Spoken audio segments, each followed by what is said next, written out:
Okay, we'll call the meeting to order. So this is actually a committee of the whole meeting for the Administration and Finance Committee for the Township of Edwardsburg Cardinal. And it's the first meeting of the new year, first meeting of 2020. So I'd like to welcome everyone here. Happy New Year to everyone. And the council's looking forward to another very productive year this year. And we're going to start out with some challenges because we've all had a chance to read the study that's going to be presented tonight. So we're a single item agenda tonight. If you've seen copies of the agenda, it's a single item agenda basically to receive the service delivery review results that we've obtained from this company, WSCS Consulting.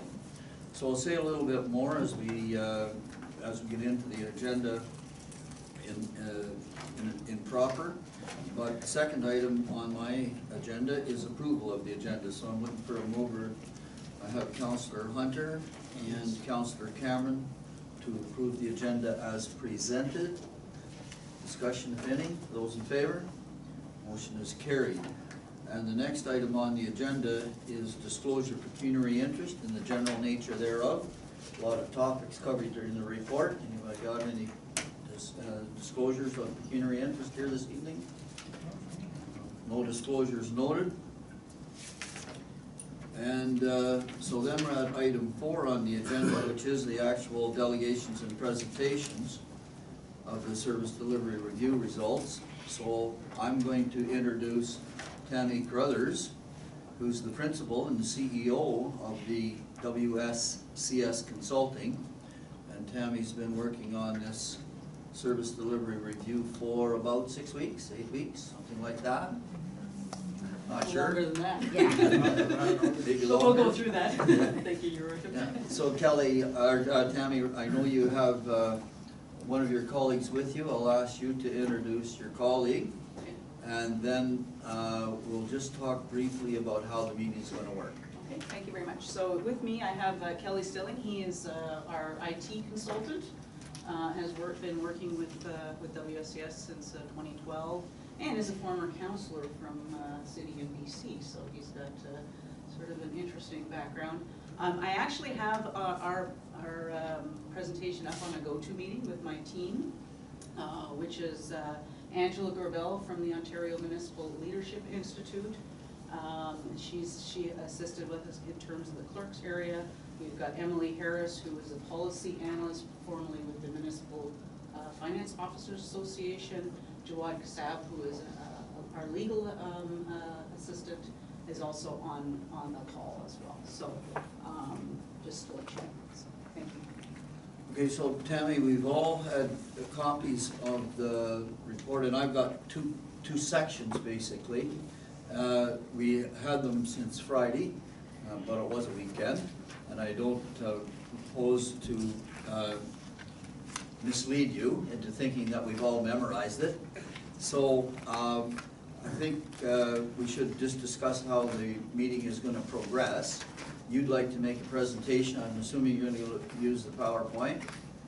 And will it be okay to ask questions as you go along? Absolutely. Yeah. Okay, so what we'll do, we'll allow about an hour for your presentation. And as we get a few questions interspersed as you go, I'll try to control the questioning to the topic that's initiates the question. 1 or 2 questions on that topic, and then you can move on. And then at the end of that hour, we'll open it up for a broader discussion, if that's okay. Excellent. Thank you. Okay, everybody on the table got the picture? And all the questions will come through the chair. Okay, so go ahead, Tammy. Okay, thank you very much. So, Happy New Year to everyone, and thank you for having me here. What I'm going to do is, obviously, the report is quite detailed, so obviously I'm going to highlight some of the findings and the recommendations. And also, it's very important to note that it is a draft report, and so therefore, any comments or changes will come through in a final report. So. So first and foremost, what we did was looked at things from obviously a township-wide perspective, And so I'm just gonna go through a little bit of the project methodology that we took. Some of you, what we heard during our consultations, the analysis we did around strengths, weaknesses, opportunities, and threats, as well as a survey with council and staff. And then talk about the opportunities from the findings, and then the next steps, and certainly any questions. So to put it in context, the service delivery review objectives, we wanted to look at, first we developed service inventories. So they will be an appendix to the report. They are quite thick. They're basically going through every service that you that the township delivers, and confirming those that are mandatory versus discretionary services. And within that interspersed are some benchmarks on individual services. We also looked at policies and practices and procedures to make sure that obviously that they reflected best practice and compliance. We assessed some of your processes and to identify any areas where there could be efficiencies realized, and look at some opportunities. Certainly in terms of the current state, the ability for the township to be able to continue delivering in the current state, or what kind of changes might need to be done. And in looking at that, determining whether there was some alternatives, service delivery models that could be looked at. So during the consultations and through the council survey, we were able to pull out some key priorities that council had identified during the service delivery review. Economic and residential development certainly has been a key focus for this township council, and looking at ways to increase employment and job opportunities. Fiscal sustainability and accountability, which of course is required under the Act, but also certainly it's something that the council always wants to demonstrate. Keeping taxes low in comparison to others, and being able to obviously attract people into the community. Developing partnerships and collaboration, asset management, and of course there are legislative requirements around asset management, looking at how to manage the infrastructure deficit over the long term, and areas where perhaps there should be, could be expanded services.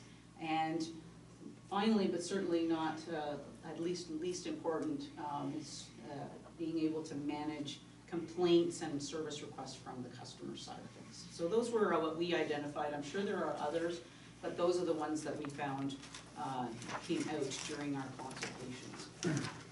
So the service delivery approach that we utilized was actually developed by the Ministry of Municipal Affairs and Housing in consultation with the Municipal Finance Association, as well as the AMCTO, which is the Association of Municipal Clerks and Treasurers. And what the model looks at are 10 critical or crucial questions to be answered when you're looking at a particular service or a range of services. Number one is, do the services meet the needs of the citizens? Do you even need to be in that particular business? That's really the first question to look at. What is the expectations around this, the service? And how does that the current performance compare with those expectations? And do the things that the township do in terms of activities logically move towards those expectations? When we looked at workload, we looked at, in terms of the customer demand, how the services are being managed. Are there services that are services and the required assets sustainable over the long term? So assets and asset management and good asset management allow a township and municipality to be able to be sustainable. All services that we provide require some assets to be in place to be able to provide those services. Are there areas for benefits or outcomes to be increased based on the current mechanisms that you're utilizing? Can you find some lower costs and efficiencies? And of course, are there alternative ways to provide the service, whether it be by the township, by a collaborative approach, by a different organization. And then finally, and certainly not to dismiss this, but how do we balance what we call the intergenerational equity question? So how much can we do today? What's going to be the impact long term? So it's always we always get challenged with this in terms of developing things like reserve policies. So those are the questions that we looked at as we went through. In terms of what we did a significant amount of documentation reviews, statistical analysis, analyzed your service plans such as your economic development strategies. As I mentioned, we did do a SWOT analysis, our strengths, weaknesses, opportunities, and threats with both council and staff and management, and ongoing consultations. The consultations involved as well doing walkthroughs with staff in terms of processes. We actually did sit near your front desk so that we could also see what happens when customers come into the township office.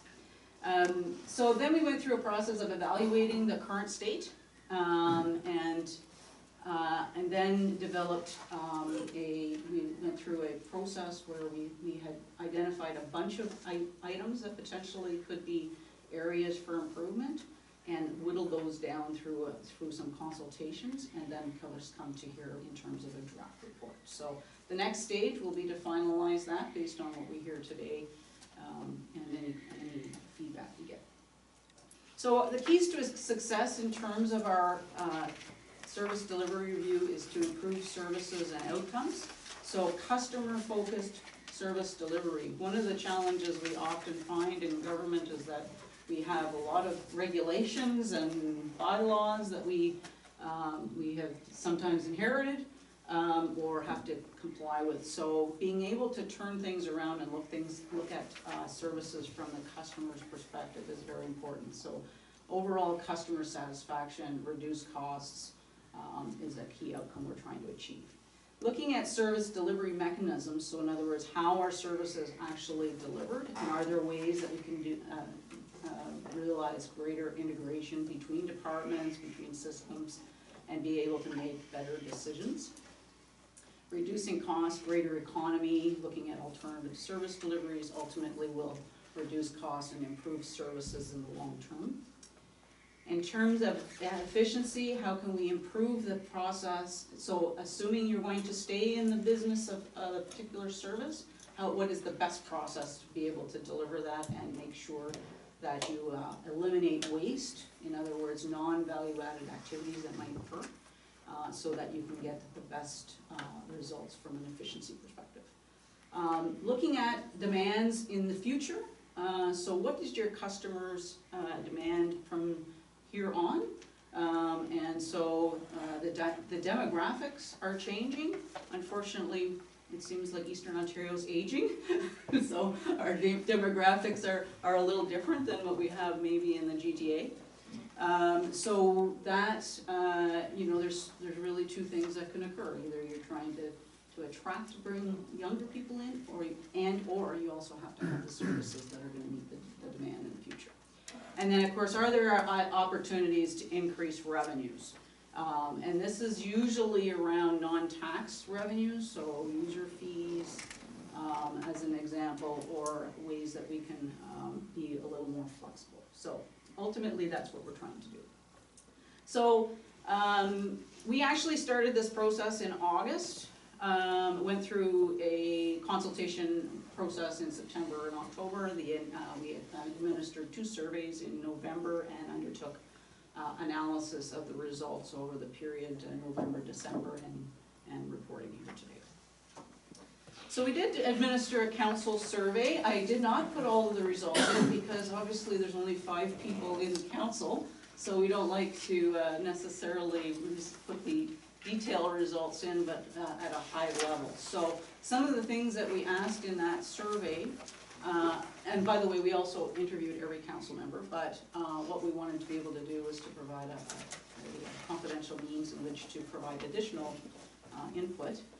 We asked questions around shared services, so what would have the most support, and all of those recreational programming and fire, shared services, particularly around the areas of training had the highest support.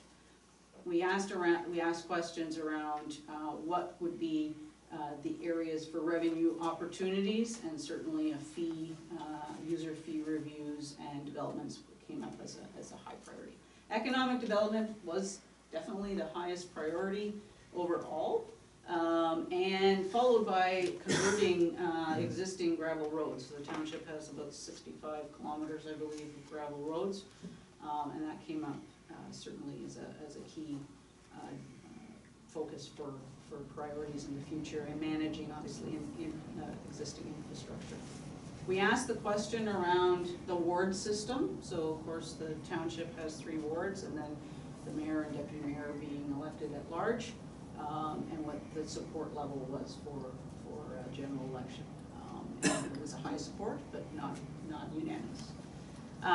We also asked about development charges. You are unique in that you do not have development charges, which of course is a huge source of revenues for many municipalities in Ontario. It was put in place so that municipalities had more revenue streams that they could utilize, but at this point there's not a large support for development charges.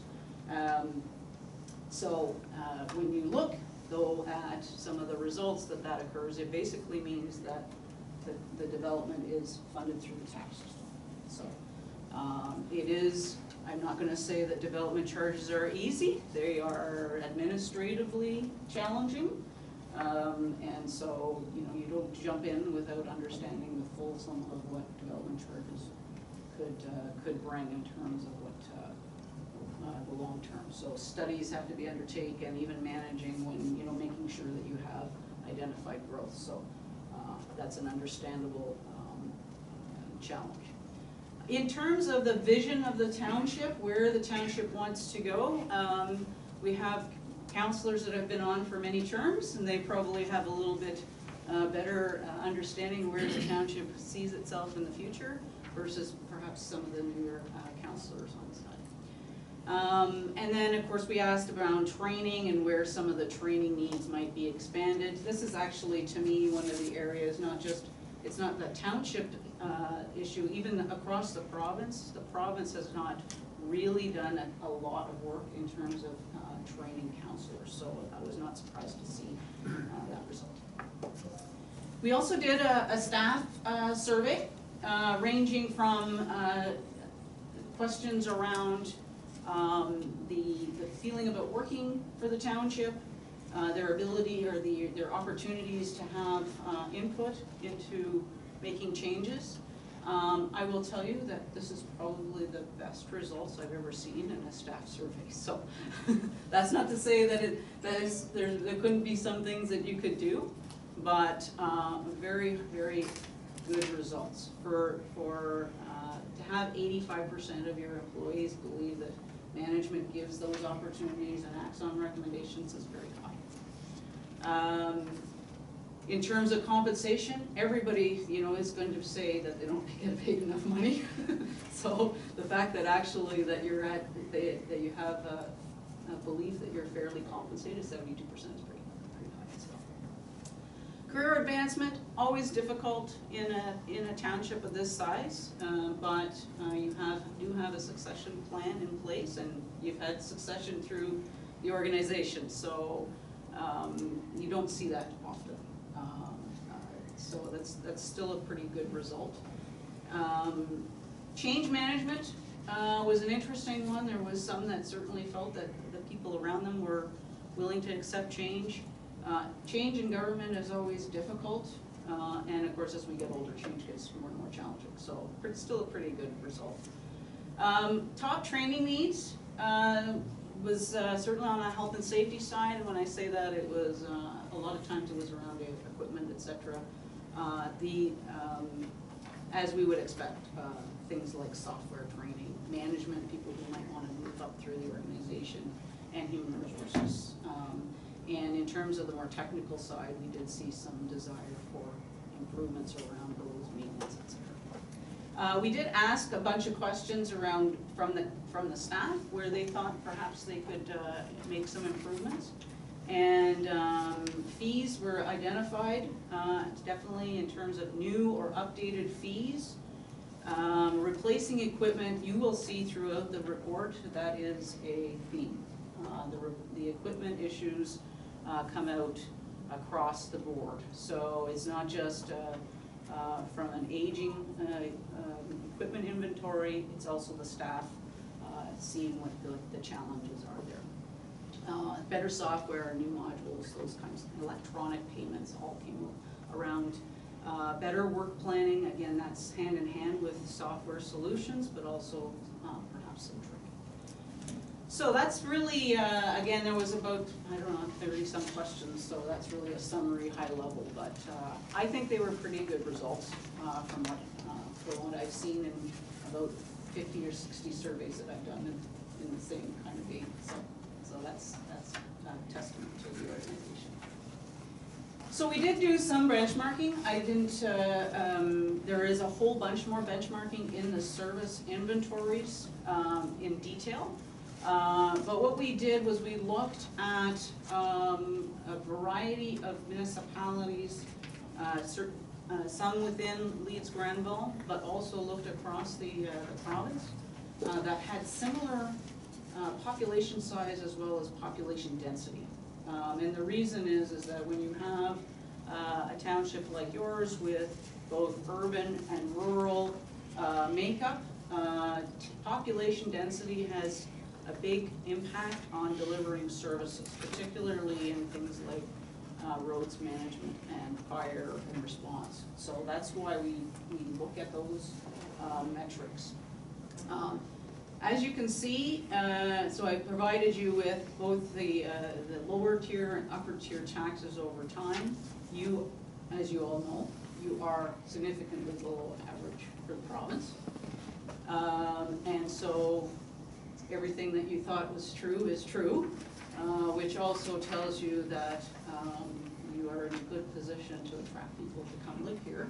But it also, I will just say that the province does look at taxes when they're looking at grants. So we always want to be able to determine or look at tax in terms of that, because they'll say, well, if you have room to increase taxes, that's going to potentially impact grants. In terms of expenses by function, so we use the financial information return, which is accessible to everybody. It's free information, but basically just to give you a sense of where you're spending your money and what types of, where your expenses are by object. I was actually very surprised. Your salary and wages are quite a bit lower than we have seen in most other municipalities. Lower than what? Lower than most municipalities.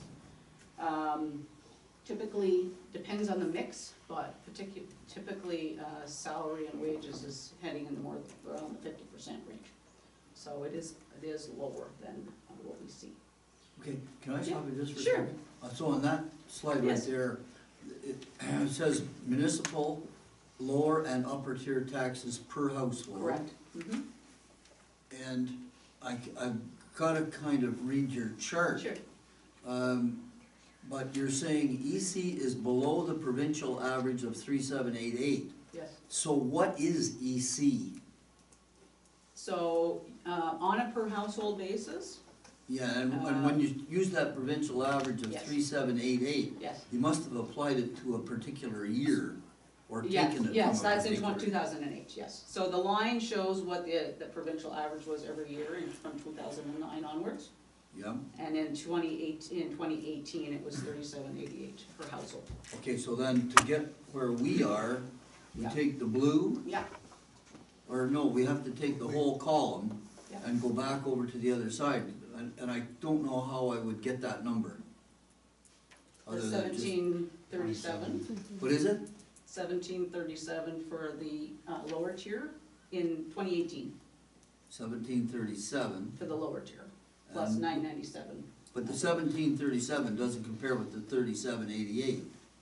It's, the 3788 is combined, right? Is it not? Correct, correct, yeah. Okay, so what is So what is the combined? It's 20. Oh, I see, it's the 99.7 and Yeah, the 1737, okay. yeah. I missed those That's numbers, okay. sorry. I'm sorry. So the red line is the provincial average. Average through every year, yeah, correct. We're basically staying about $1,000 underneath our. Yes, you are, on a per line, household that's pretty basis. steady, so. Correct, yeah, So we're 2734. that's correct. And that's lower in Upper Tier. And we've always been below that provincial average. Now, when you're Yes. taking that provincial average, is that including the big cities? Is that the That's- total provincial That's the average? total provincial average on a per household basis, yes. See, I don't know that that's comparable. I don't know that that's a meaningful comparison. Well, we'll get into, Yeah. we'll get into some of the municipalities we chose for Yeah. your municipality to check as well. But this is the actual metric that the province always uses. If you look on the FIR, over they have a 5-year Yeah. they always use taxes per household to try to normalize the challenge with assessment differences. So how much, because it's really looking at, from an economist perspective, what's the affordability? So they don't look at assessment or tax rates, because tax rates, then you have to understand what the assessment values are. Yeah. Okay, so per household basis, and you'll notice when I get into some of the other metrics, we then pulled out just the residential per household basis as well, so. But yes, it is, it's still it shows you from, if someone was looking to move here, it is a good metric, for sure. Okay. So when, as I said, we looked at, and again, this is all municipal taxes, so upper and lower tier. I'll get into the lower tier specifically in a minute. But just to give you why we use these metrics, we have some, as I said, your neighbors are in there in terms of, so Augusta, we looked at Cavan, Manahan, which is in Peterborough County, East Tavistock, again, all pretty similar in terms of population, pardon me, and density. Whitewater Region's actually one of our clients. They are very similar to you. They have 2 arenas. They're on the river. They don't have a port though. They're not that fortunate. So very similar in terms of makeup and how they are formed. So Where's it located? it's it's in their offices in Cobden, but it's all in the Beachburg kind of area. Yeah. So here, again, based on those groupings, you are still below the average based on those particular benchmarks that we picked. So, and again, this is lower and upper tier together. When we get into some of the others, it's just on the lower tier. Oh, so this one is both. Yeah, this is low. And the reason I do that, by the way, I think we mentioned, I used to be the county treasurer in Lanark. And every time we went to do a budget at the county level, we always looked at what was the township level as well. Because it looked at room, when we would determine where we have room. If the townships were increasing, say at 2 or 3 or 4%, the county always looked at what would be the impact on the whole household. So that's why, if you're a resident, unfortunately, they don't know the difference between the upper tier and the lower tier, or even the fact that there's some education taxes on their property tax. So, if you're looking to move, we want to look at the entire.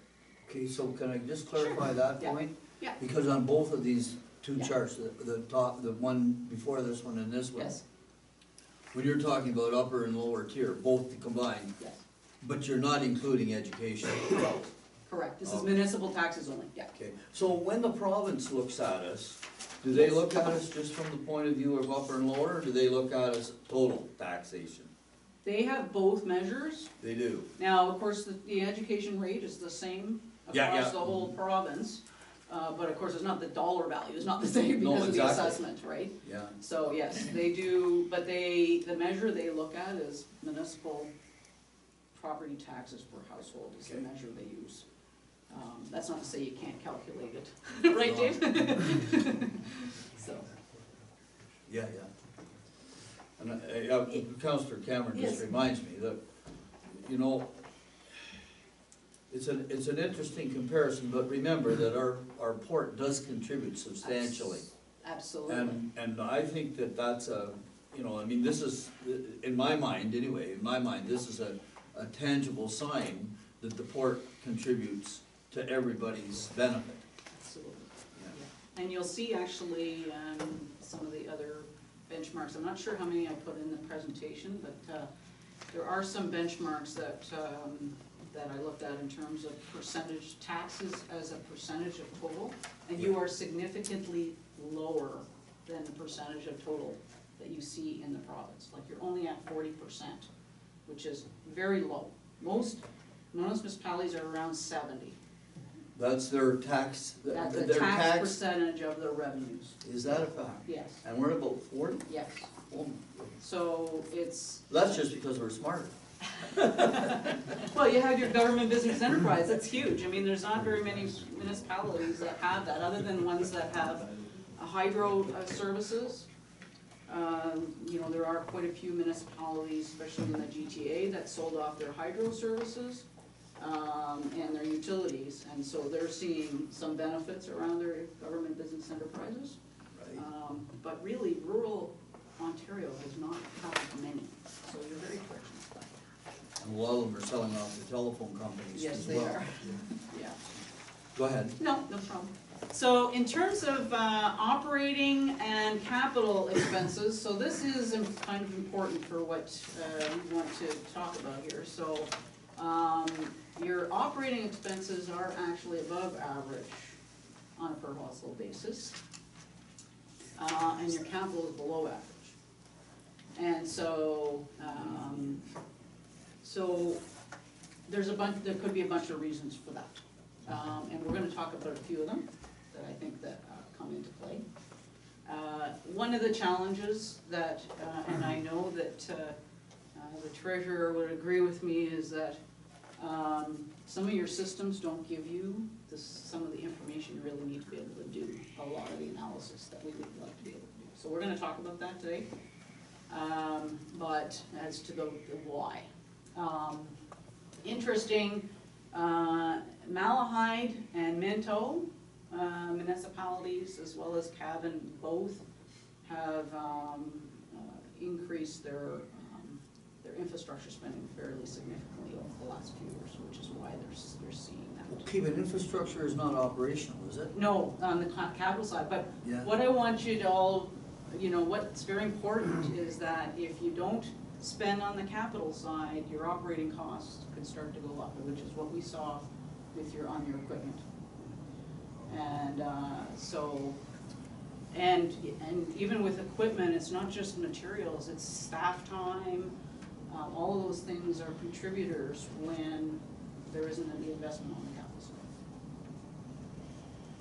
And that's really what the asset management plans are trying to get people to understand, is that, okay, let's look at what are the operating costs. Because even if you start to add new infrastructure, you know, a lot of municipalities don't then look at the long-term operating impacts. I have one client, population of 3,000, in a summertime kind of place, that decided to build a huge arena.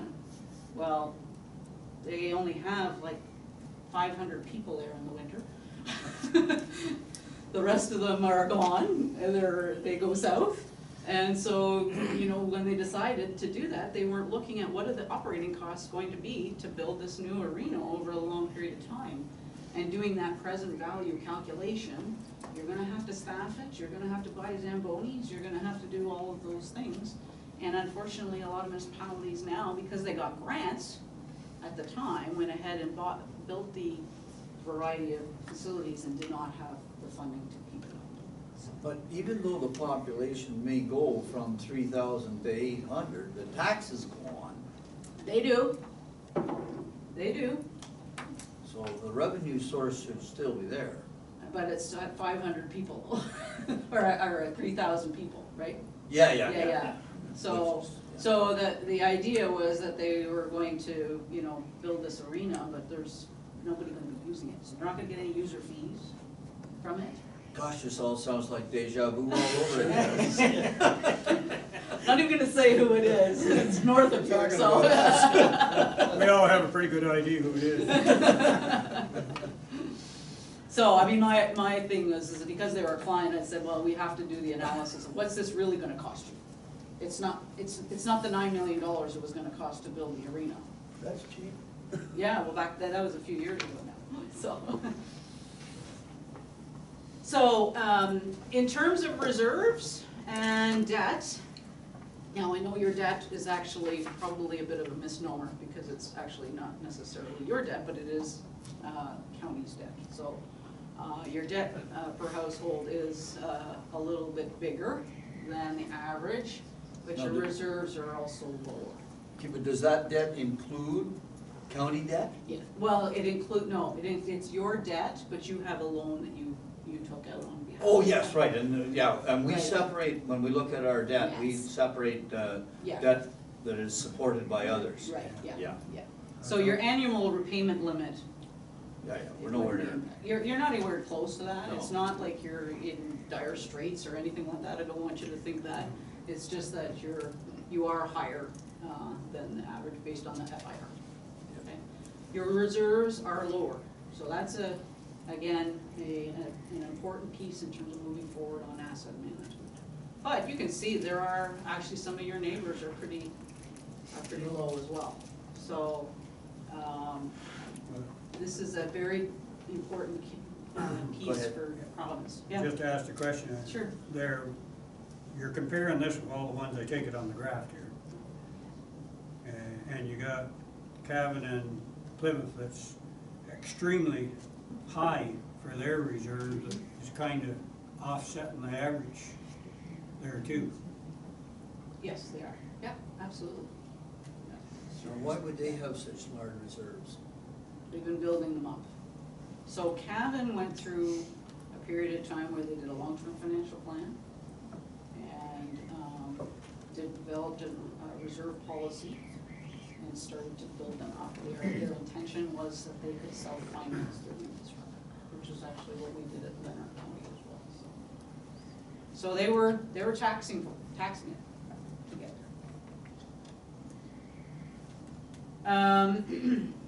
But as you can see, Minto, fairly large debt, that's primarily from their water and sewer systems that they had to do some major increases. So. No, on And that again, one, yeah, on that one go ahead. there, when they're looking at our reserves, when the Yes. province looks at our reserves Yes, and sees that our reserves are below the provincial average, or Yeah. below this average for these selected few, does that work in our favor? no, It doesn't. it used to. Used It used to be. Now, and I know that you know one of the municipalities in your own county is very much challenged on that basis. So it used to be that, you know, oh, the poor cousins will give them money. Now they're saying you've got room, especially when you look at all of the metrics together. So, Go ahead. yeah. On the reserve for Cavan and Plymouth has no debt, I see it all Mm-hmm. here, a large reserve. With our reserves, we just take into account the reserve of the township, but yet in our overall picture, the port affects our tax base and stuff, the amount there. But our reserves that we keep building up there doesn't show anything towards the credit of the township That's true. there, You're so correct. You are our correct. reserve base here is kind of offset, like we don't want to take money Right. from our port. Right. But if we ever were in a dire situation, we can. Except that they are a government business enterprise, so we have to be careful around it. Yeah, but I just want to go back and examine that major premise on that. Because when we file our FIR, we're filing it on the basis of our consolidated, financial statements. Yeah. The port is not a separate entity, and, so the FIR is on the consolidated. So does the port reserves are part of the township reserves on the consolidated financial statement? My understanding is you have an equity basis of your consolidation, which means basically you take in, from a consolidation perspective, you take in your net. Oh, that's the change that we made a few years ago. Yes. Right, That's okay. that's a requirement as a, Yeah. as a government That's right, we business took it, enterprise. okay, Yes. yeah, thanks, John. Okay. Okay, so a couple of other ones that are interesting and are now being used by the province as well to look at your asset management indicators. Two key ones around asset sustainability, which the target is you want it to be over 90, so you are over 90. And what it is, basically, the asset sustainability ratio is the approximate, basically shows the extent to which the municipality is replacing or renewing new assets as opposed to those that are aging. The calculation is basically how much did you spend in terms of acquisition and betterments of the assets over the amortization of your existing assets. So the higher the number, the better off you are, because that's demonstrating you how much you are actually investing and sustaining your assets. On the consumption side, that is really looking at how much are your assets deteriorating. So, in other words, how much have they depreciated? So again, the number here is the accumulated total amortization over the cost. So the target here is to be less than 50%. You're just there. So, but some are obviously bigger. So you're not on the radar, so to speak, but the older your assets get, the lower that number's going to come. Any questions on? Yeah, I still have lots of problems with that asset operation, the way we deal with assets. Mm-hmm. Especially with the way we deal with buildings such as this, Mm-hmm. by giving them a life expectancy when the roof may have a life expectancy, but I don't think the building does. The building only has a life expectancy in terms of if you outgrow it, but from the point of view of if you maintain it. Yeah, but. Yeah. So the concept of amortization is a very important one that people I know have criticized, but amortization is important because it is the cost of using the asset to provide a service. That's the current cost. And so back when the Public Sector Accounting Board made the changes to tangible capital assets, there was a lot of criticism about amortization for partly good reason, because we didn't have proper historical costs. We had to make assumptions. However, it does, just like in business, it does represent the utilization of that asset. And if you're not including that cost in your cost of services, you are underfeeding, you're undercharging for that. And so it is a very important piece. As time goes on, it will become more meaningful because, as we know, like you said, even when I'm sure the township struggled through doing PSAB 3150, like every other municipality, there were a lot of assumptions made around the age of the assets, the useful lives of the assets, and a lot of municipalities have gone back and have been looking at their policy, and I'm actually a firm believer that the useful lives need to be analyzed on a regular basis. Yes. Because you can't just say, well, this building, it's got to do with the types of construction, and if it hasn't been maintained, it actually should be written down. Yes. Because you might be writing it off. It could actually have more value on the books than it should. There's offered those potentials as well. Municipalities, now we're 10 years in, so the new decade, they're just starting to look at that, and the unfortunate part is that because it was done so quickly, a lot of municipalities have had to go back and look at their assets so that they can actually do a meaningful asset management plan. Asset accounting is not asset management. So a lot of plans did not have enough detail in them.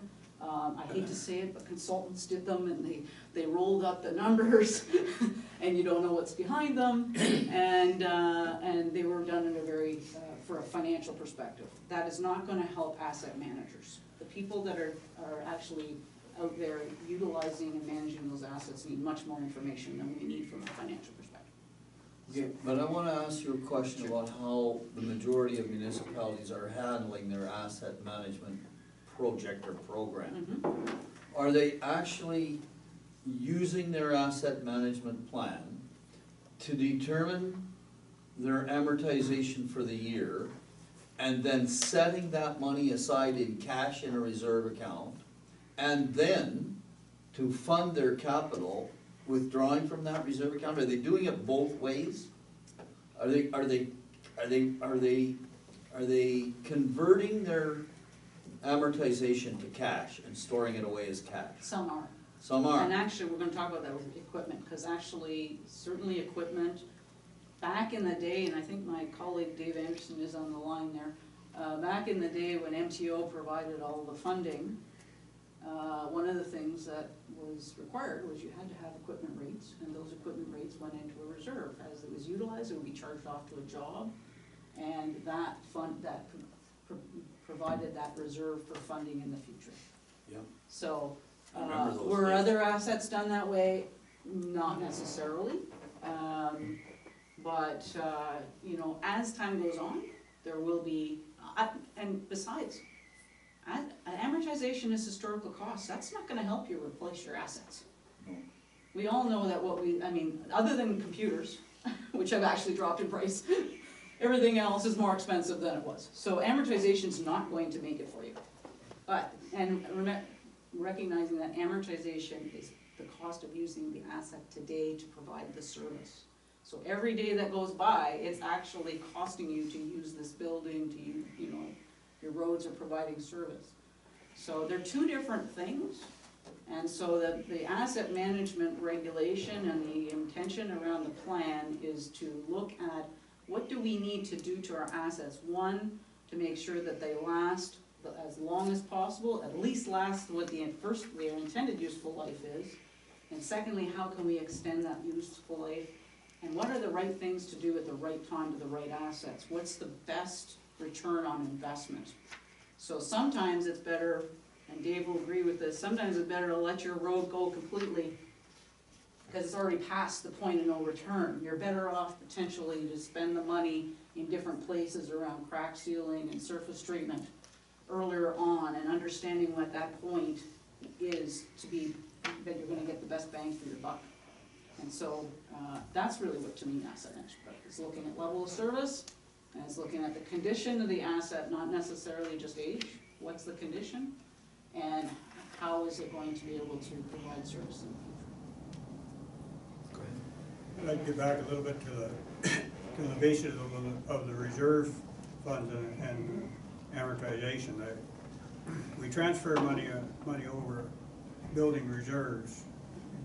You all like to have a good reserve, but it also, in my opinion, the reserve fund, if we transfer money over there, when we have to replace equipment, the money needs to be taken out of the reserves and not just continuously try to tax for reserves but never use the reserves. The reserves we got to try to maintain a certain amount, but the whole point of having a reserve is to be able to replace the truck or the car or the grader or whatever at the time, and the reserves should be going up and down. I don't see that the municipality, the reserves should be just constantly growing. As long as you've got There's got to be a place where they drop and drop down, and the value of our assets rise in accordance to what we drop. If we take 200,000 out of here, our assets should go up by 200,000 over here, or maybe more if we can properly invest it. So. Yeah, absolutely. And an asset management plan, as long as you understand what those costs are, will get you there. I don't think I will even say that even though municipalities that are considered to be in best practice of asset management are still not there. So if we were to look at the city of Hamilton or Calgary or Edmonton, they're still not there yet. But you're right, that's the concept, is to be able to self-finance your infrastructure over time.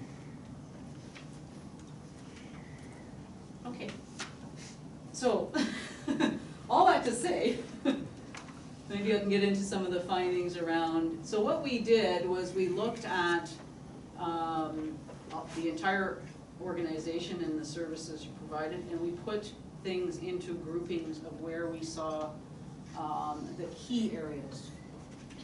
There, I could give you 300 recommendations, but I'm not going to. So we tried to bring them to be high level and the key findings that we believe are going to help you. So we put them in the area of governance, about modernization of your business processes, serving your customers, becoming financially or fiscally sustainable, looking at expanding opportunities around development, the community, and of course, investing in the assets. So that's really where the findings come from.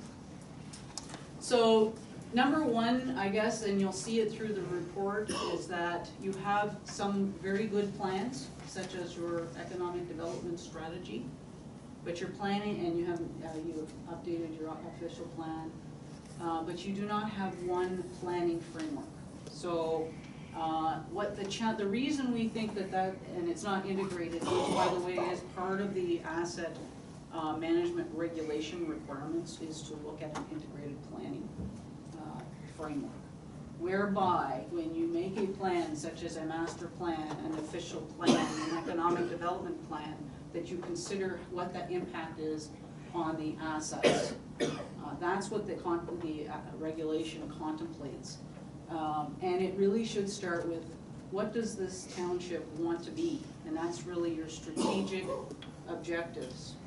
And having a long-term view of what the community cares about and what the strategic priorities are going to be. So that became, the reason that came out of our consultations is that the staff and management and council are trying to do so many things without knowing what is the priority. And work planning certainly was viewed as being reactionary and reactive. So it all came back to the fact that you don't have that clear direction. Some of you have been around for a period of time, but getting out to the community and determining where the township should be in 20 years. What is the township in Cardinal to be in 20 years? I do not understand that kind of question. I gotta be honest with you. I think that's a dream. Well, it's not a dream. It's more about what is important to the community. Because if you're going to build assets and you're going to invest People in want assets, roads. People want roads. Yes. People want water. People want sewer. People want arenas. Do we know that? Well, they use them. And if you took them away, you would sure hear about it. So I think the thing is that in terms of are a small municipality, have to determine where you're going to be able to where you're going to put your priorities towards. And if it's going to be in recreation, for example, is actually one of the areas that we highlight, because recreation is, certainly you've got great facilities, but in terms of programming and being able to meet, to do programming right now is being done off the side of the desk. So if it's an important part of for the community, then it needs to be part of your priorities and be able to have those. Okay, now you're singing my song, because I understand what you're saying there. Yeah. When you're going to spend the money on the facility, you better make sure it gets used. Right, right. And if you're going to do programming, I mean, you could have a facility with no programs. That's absolutely possible. What does the community want? And that's really what a strategic plan will get you. It's looking at what does the community expect from the township. And there's a variety of ways that can occur. It does not have to be that the township provides it. There could be other ways to deliver the service, through partnerships, all those kinds of things. So in terms of planning integration, as I said, the big piece around the asset management regulation is that under that policy, which I know you passed your strategic asset management policy, there has to be a way to bring all of those plans in an integrated way together, and they should be looking at what are the assets that are going to be impacted. So if you're doing economic development and you're building, say, more industrial parks, or even if you're doing residential development, obviously those are going to result in new assets. Whether you build them or you assume them, they will impact your township.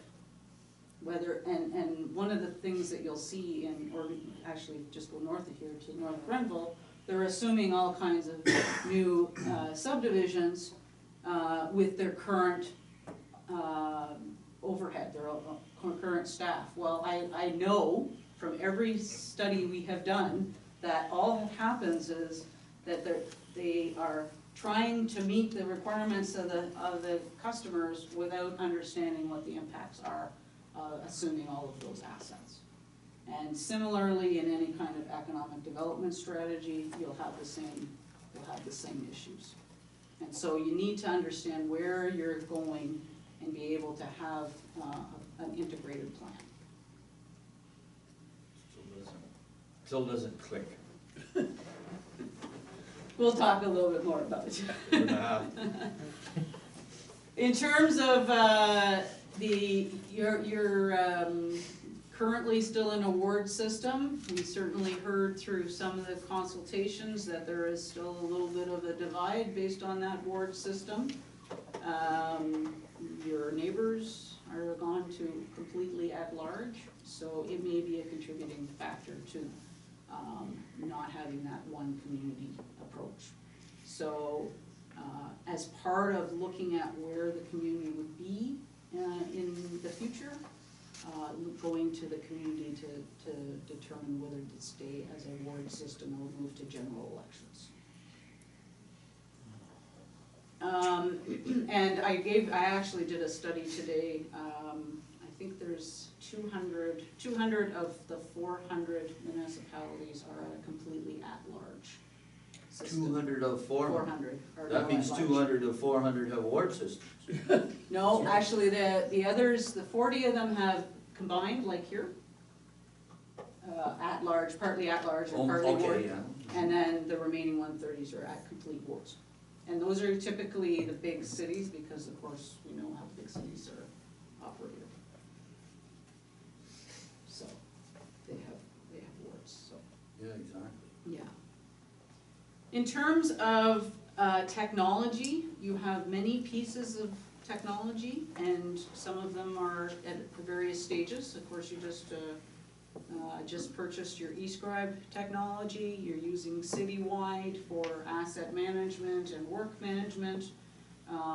It's at its start. It's at its infancy. It's not completely utilized across the organization yet,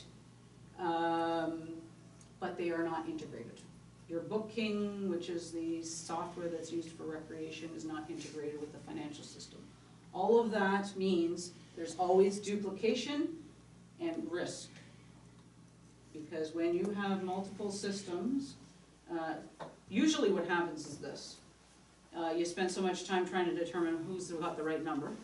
So that's a reconciliation issue. You may miss stuff, and you have duplication. So in terms of receivables, they're being re-entered into the financial system. From Booking, you don't have actually a fulsome understanding. Okay, of so your do such totally integrated software systems exist? Yes. Yes. Because we've never been chintzy about that. No. We've made it clear. You don't necessarily have to buy an off-the-shelf that's integrated.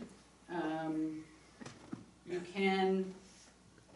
can move to integrations. And your citywide, as an example, they have done lots of integrations with financial systems. So unfortunately, what I will say is this, and I have done lots of work on the IT side of municipal government. It is in a state of flux right now. What has occurred is that one company from the US has bought up 3 of Unisoft's, which is your current financial system. 3 of Unisoft's competitors are owned by one company. So they actually bid against each other, but they're actually owned by the same company. Typical US. And now they're bought by the US. They were a Canadian company, the US bought them, and so all of the financial systems, for example, USTI, which is used by Prescott, and Vadim and Diamond are now all owned by the same company. And so right now, the municipal finance sector is in a little bit of a holding pattern, because that company is looking at whether they're going to integrate all of those together to make one system. Because it makes no sense to have developers in 3 different systems competing against each other, and none of them are great. They're all have their good pieces, but there's not one that I would say, woohoo, let's go buy that. Okay, but we've got Munisoft. You do. So we have the basics. Yes, you In have my the basics. opinion. You have the basics, Okay, so we cannot wait for the world to catch up to us, right? and we're here today and now. And so this is one of the things that I picked out of your report, and it's one of the things we've been looking for. Tell us what we need. So, Munisoft, like I said, it does the basics. It is not by any means a Cadillac, it's probably not even a Volkswagen Beetle, but it gets stuff paid. You can't do very good reporting in it, which is a challenge for Melanie, and I'm sure that she struggles with it all the time because it doesn't provide a lot of the export ability. However, citywide, which is what your asset management system is you're using, your work management system they have been doing significant development on their product, and they also own a budgeting software. They bought out what's called FMW, which is also integrated. It can pull information from your financial system. So where Munisoft falls down, which is primarily around reporting, these other products can read that information to give you the type of information you need. Citywide's work order management system has the ability to attach time, materials, and equipment, and would be able to eliminate your timesheet processes that you have now and push the information to Munisoft to be paid. So it is based on where you are today, to me, is a better option than going out and getting something else. You don't have the in-house expertise or time to be looking at a new implementation, in my opinion.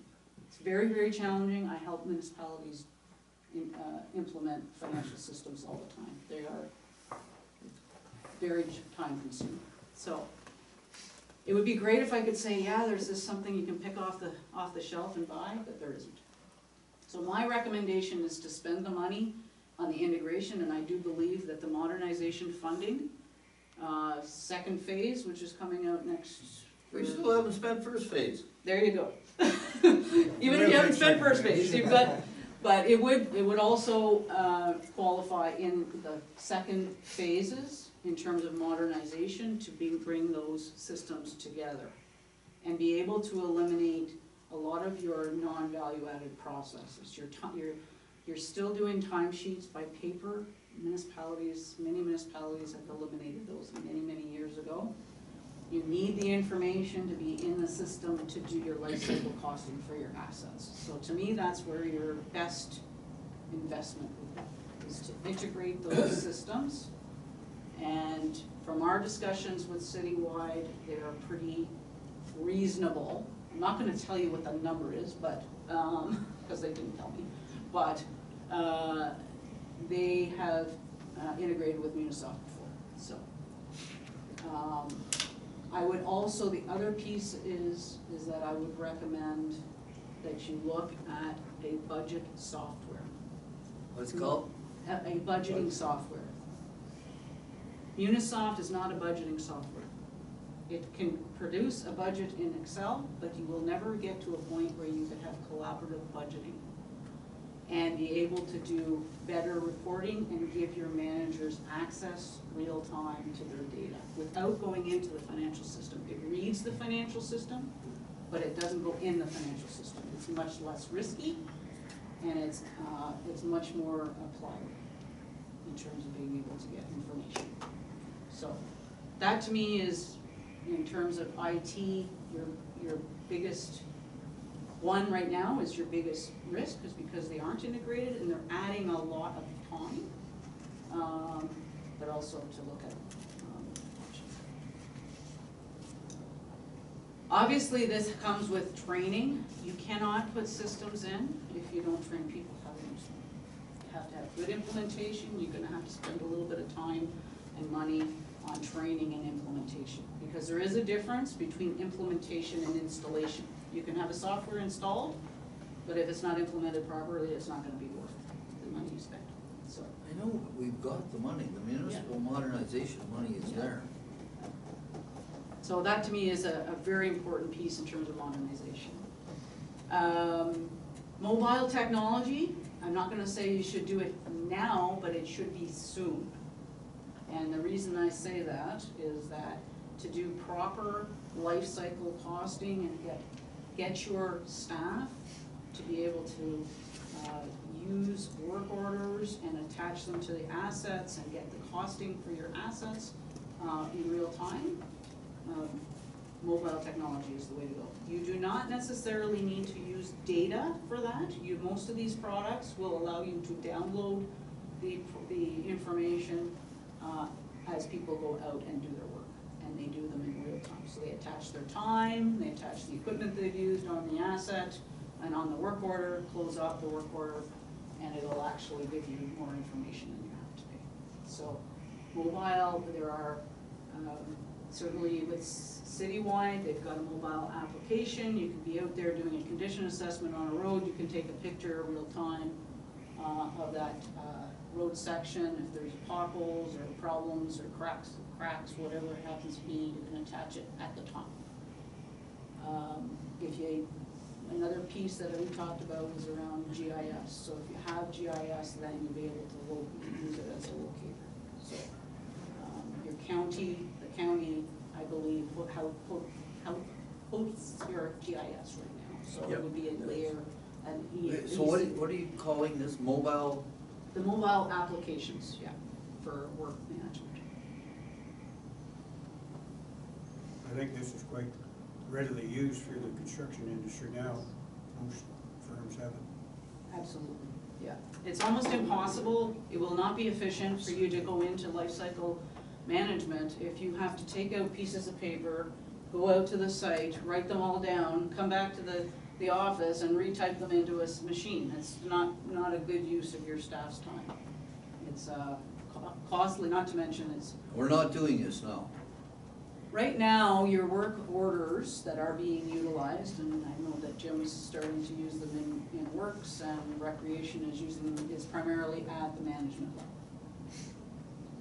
So and I will say that at the County of Lanark, we implemented this in 2003.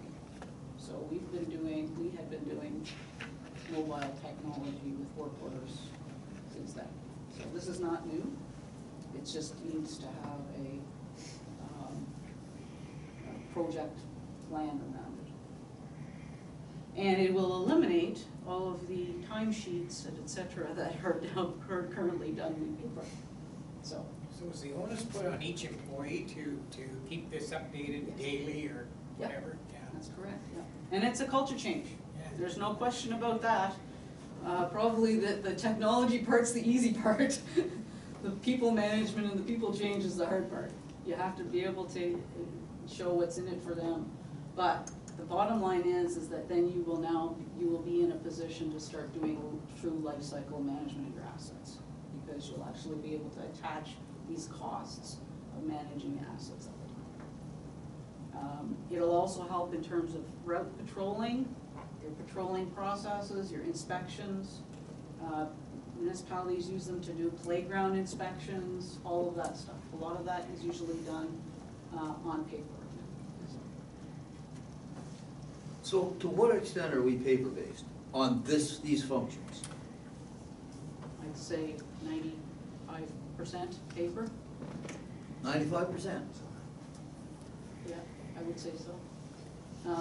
At this point, and it's been a fairly new product, so. Yeah, but they're just tablets, right? Tablets Yeah. with programs. Oh, yeah, no, I'm talking about the software to support. The tablets are the easy part, Yeah, you the know. software. You have to get it all set up, and you've got to Yeah. be able to have all those things, and I mean. But there are firms that you can engage to do Absolutely, that. absolutely, yeah, absolutely. So what, okay, all right, Okay. go ahead. So that's technology, and to me, that modernization would be very, very useful for the township.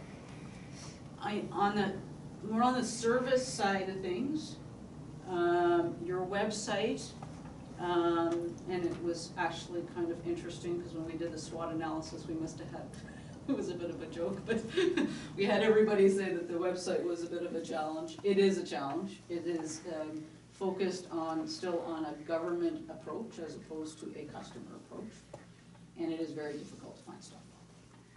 I tried to find bylaws and et cetera. So it needs to have a bit an overhaul from a customer perspective. I was in government for 25 years. When we're in government, we think of things government-like.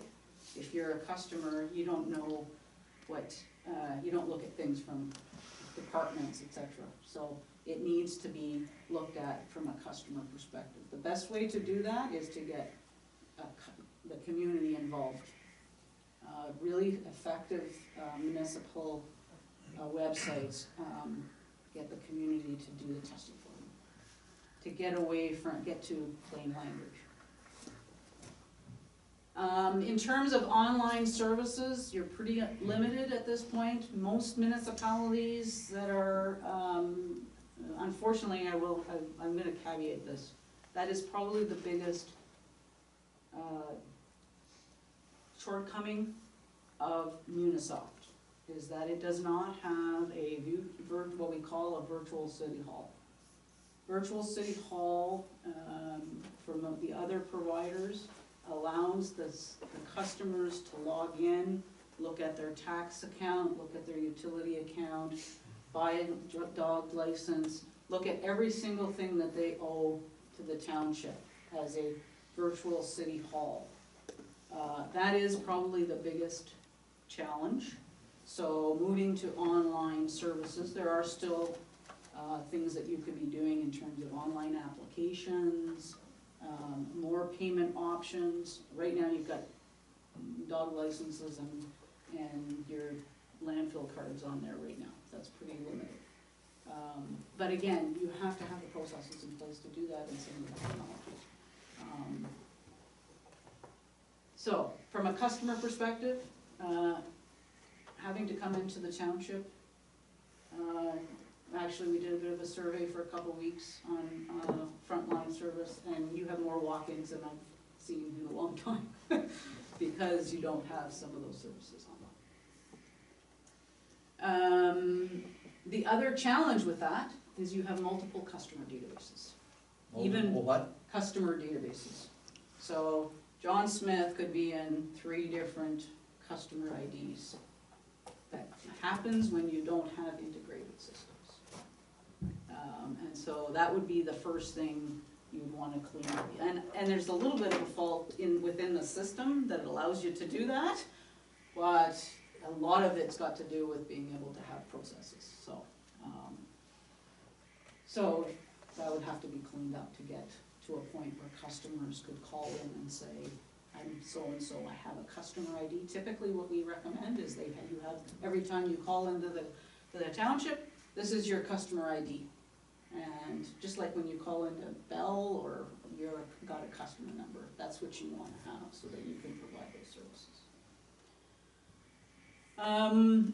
So that's really the service side of things. On On the sustainability, looking at ways to become more efficient, is to start to eliminate some of your paper. So that's related to technology. Agendas, if I could say, is one of them, but I know you've got your e-agenda going. Paper-based processes and are behind the scenes. Not getting as too well. far ahead of ourselves. No.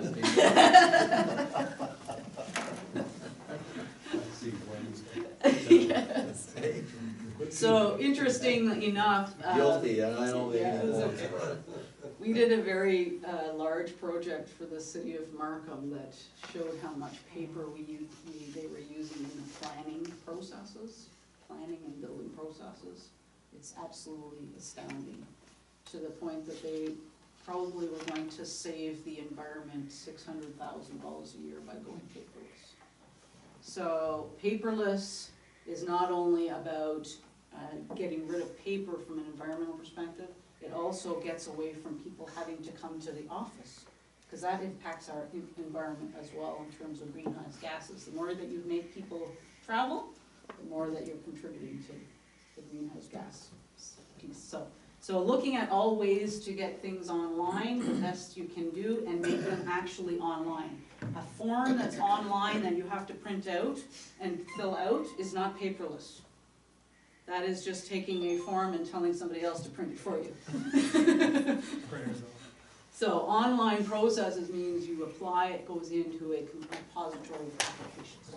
So building permits, as an example, actually citywide has a new online building permit application as well, and so do other providers, whereby and the thing is if you really are interested in economic development, it is the developers that want this. We did a huge survey of developers. They don't want to be driving, I hate to say it, to Spencerville to drop off their plans. If they can upload them, and you can do these planning software allows you to do the markup on the plans right then and there, and have all of the people collaborate on those plans at one time. It completely streamlines your development process. So when we did it in the city of Markham, they used to take 18 months to do a site plan control. And so of course that's the delay of getting that assessment on your tax roll as well. We brought that down to 8 months. Saved them $6 million a year by eliminating that. So your building planning and the planning process, I know the county is mostly responsible on some of the planning side of things, but that's where developers are going to be. So in terms of work management, we saw mostly reactive, and again, that's partly because of some of these processes take up so much time, and there is no ability to plan out the work. So as you move forward on work management software and getting the work that is required, and through your customer database in terms of requests, you can then get to a much more proactive work approach. Policies, when I went through all the policies, there's a mix between policy and process and procedure in there. So it's a bit of an exercise to get them stripped out, but I would say that you want to look at updating those policies also around your asset management and your financial management pieces, is to have some policies. One of the ones that I think is important that you look at, two main policies. One of them is around inventory, an inventory policy, and the other is around fee setting. So when you're setting fees, and we'll talk a bit more about fees, when you're setting fees, you should have a policy from council that says, okay, we know that this is how much it actually costs to provide this service. These are the times in which, in other words, our policy that we are willing to have that service below the cost. It should be based on what council believes is a good reason to have a fee below cost. One of the challenges right now is you actually don't know your full costs. So we'll talk about that, but those are two policies I saw that was. Long-term financial planning, so right now, you're pretty well still in the annual budgeting process. If you move to a long-term financial plan, which is not just assets, by the way, a long-term financial plan comes from looking at your services, looking at your financial condition, and saying this is what we need to be able to provide services over the long term. So assets are one piece of a financial plan. And when you can get there and you can then move to multi-year budgets, I know how long it takes your budget to get through right now. So you could actually, many municipalities have moved to multi-year budgeting now over a 2 and 3 year and 4 year period.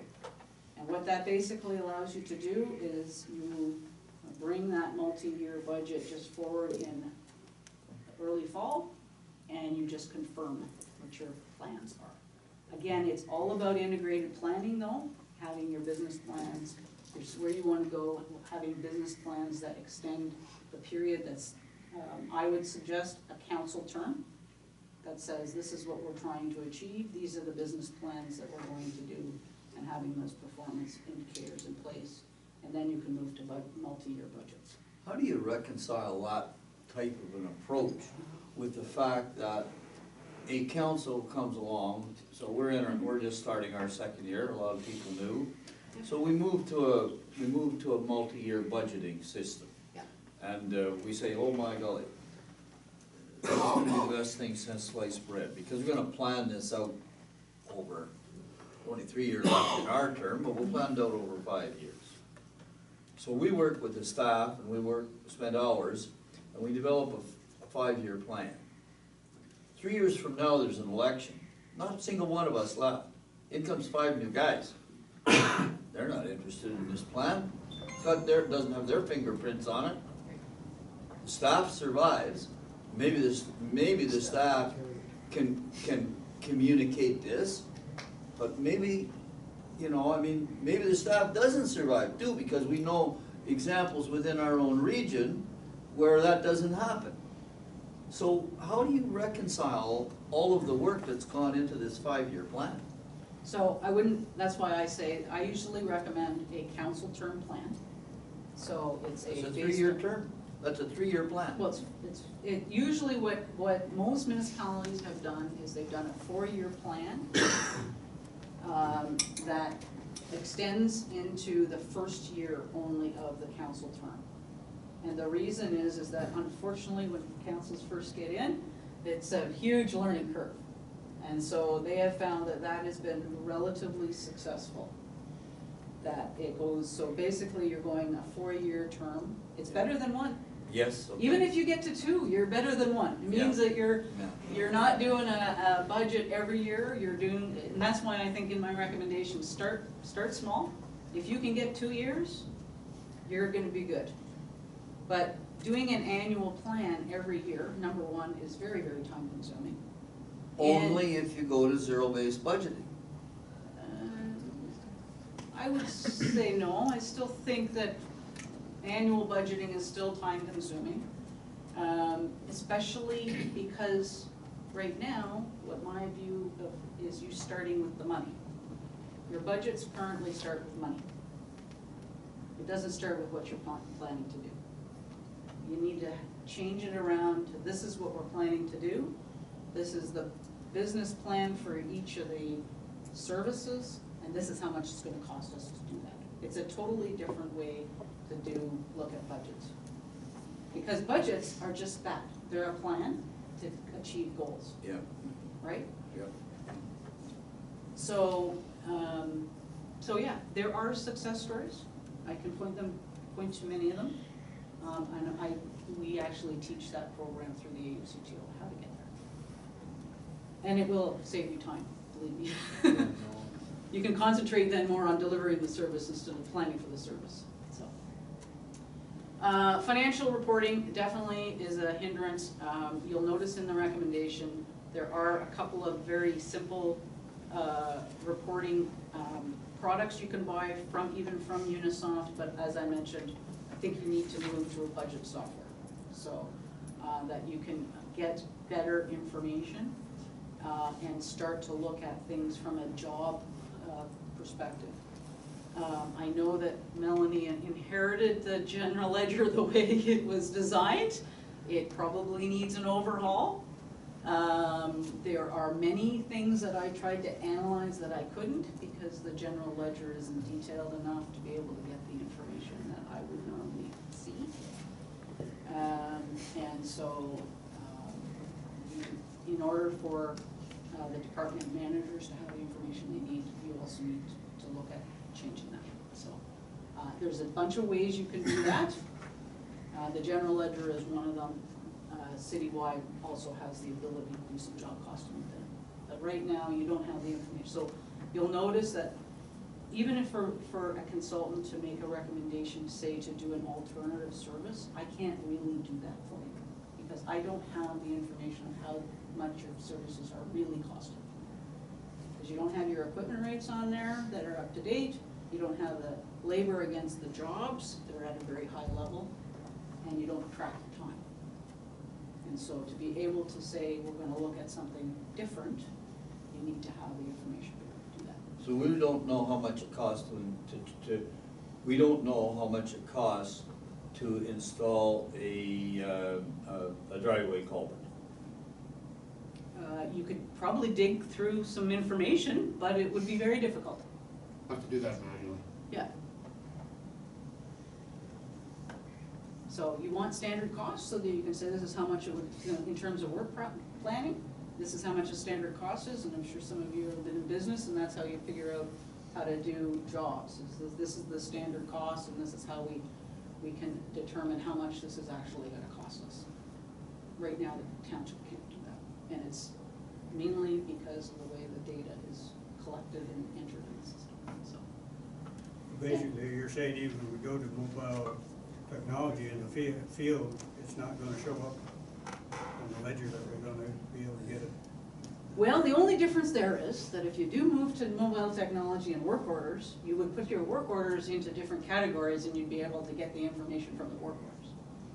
It might get rolled up to the labor and the equipment costs, but at least you'd be able to run your work orders. So if you said, okay, well, the work order is in, replace a culvert or something like that, and it's in the category, from a work order system, you could do that. But I still think they're hand in hand. I really do think you need to do some work around the general ledger. Not all your equipment has its own cost center, so it's problematic. But basically, right now, a lot of our equipment, we're getting the cost of parts and stuff, but we're not really getting any time budgeted in for what our own labor went into that. That's just going into under shop rates and one thing and another, getting not specifically put against that particular Some are, truck I or believe, vehicle or- but again, it's not consistent. Yeah. Like there are some GLs that I looked at that were lumped together, all equipment and repairs is the number, so very difficult to be able to determine whether or not that piece of equipment you should get rid of too, right, from the operating costs. So some of them, like I said, were broken down, and maybe that's a historical thing, or maybe Melanie started to crack it. Not sure, but Same with fuel. and fuel is problematic as well. So, and that, I guess that leads into the sort of the performance measurements as well. So there isn't really, because you don't have a business planning model at this point, specific performance measures out there. So when you look at a customer relationship system, typically what you would do is you'd say, and they have internal performance measures, I know that you're going to respond within 24 hours, but being able to put them in the system and have the system tell you when you're meeting the performance standard, and the customer knows what those performance standards are, is really important. Similarly for other types of work. So, and of course, performance standards is, in terms of levels of service required for asset management, is also related to that. So you're required to look at those levels of service.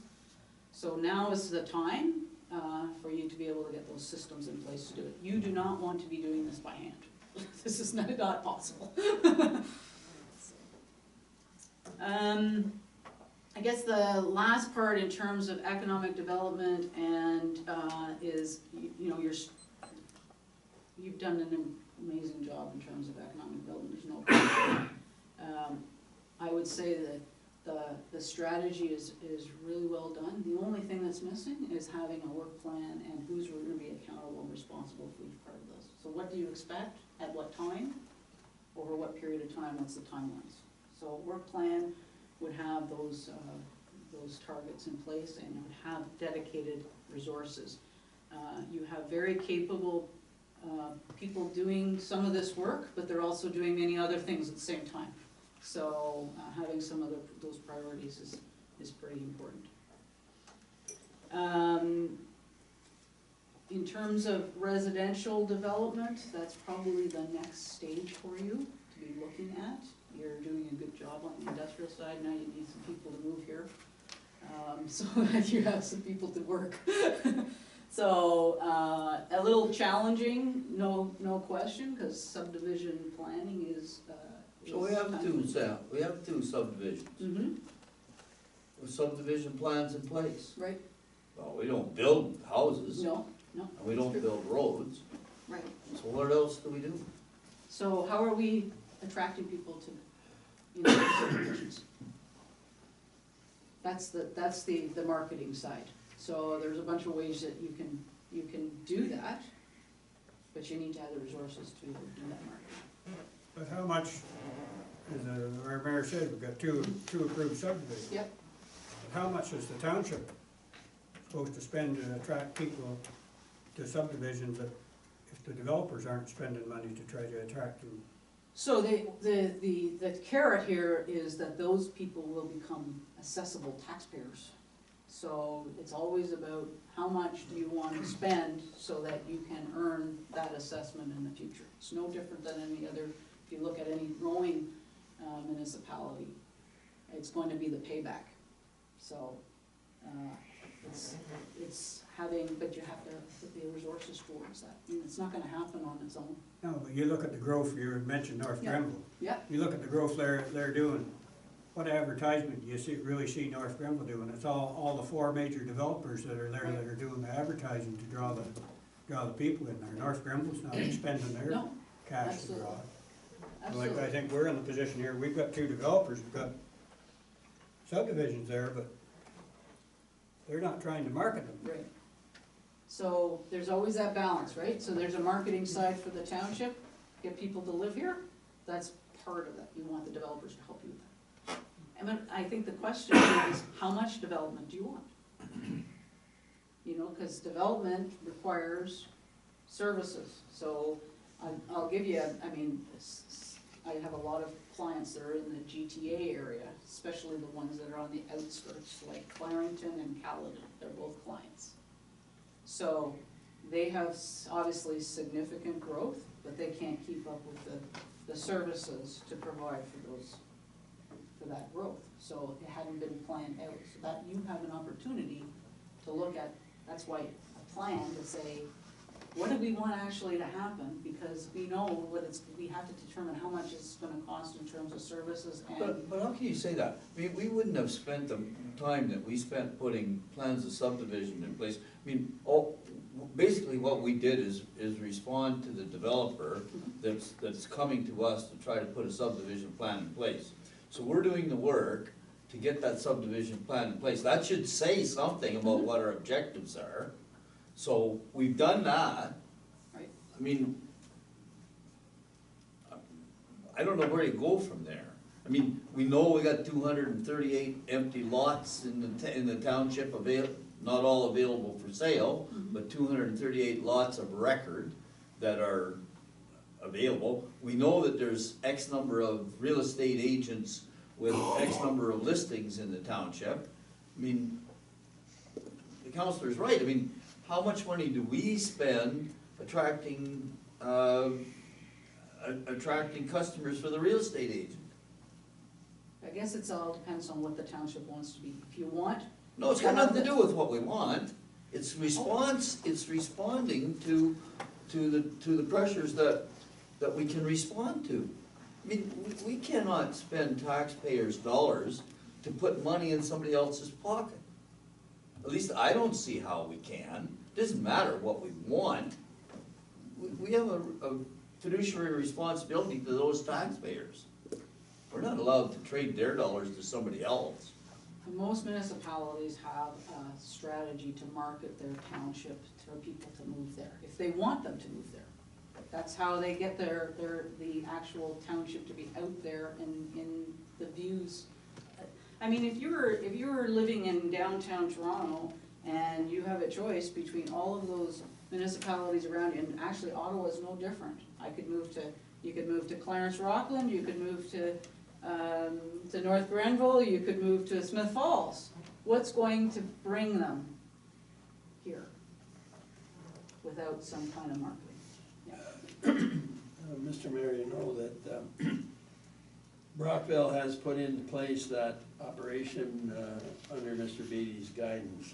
SLX, go ahead. And that's intended, as you know, I think most of the council knows, to draw people into Brockville. And what they're doing is they're paying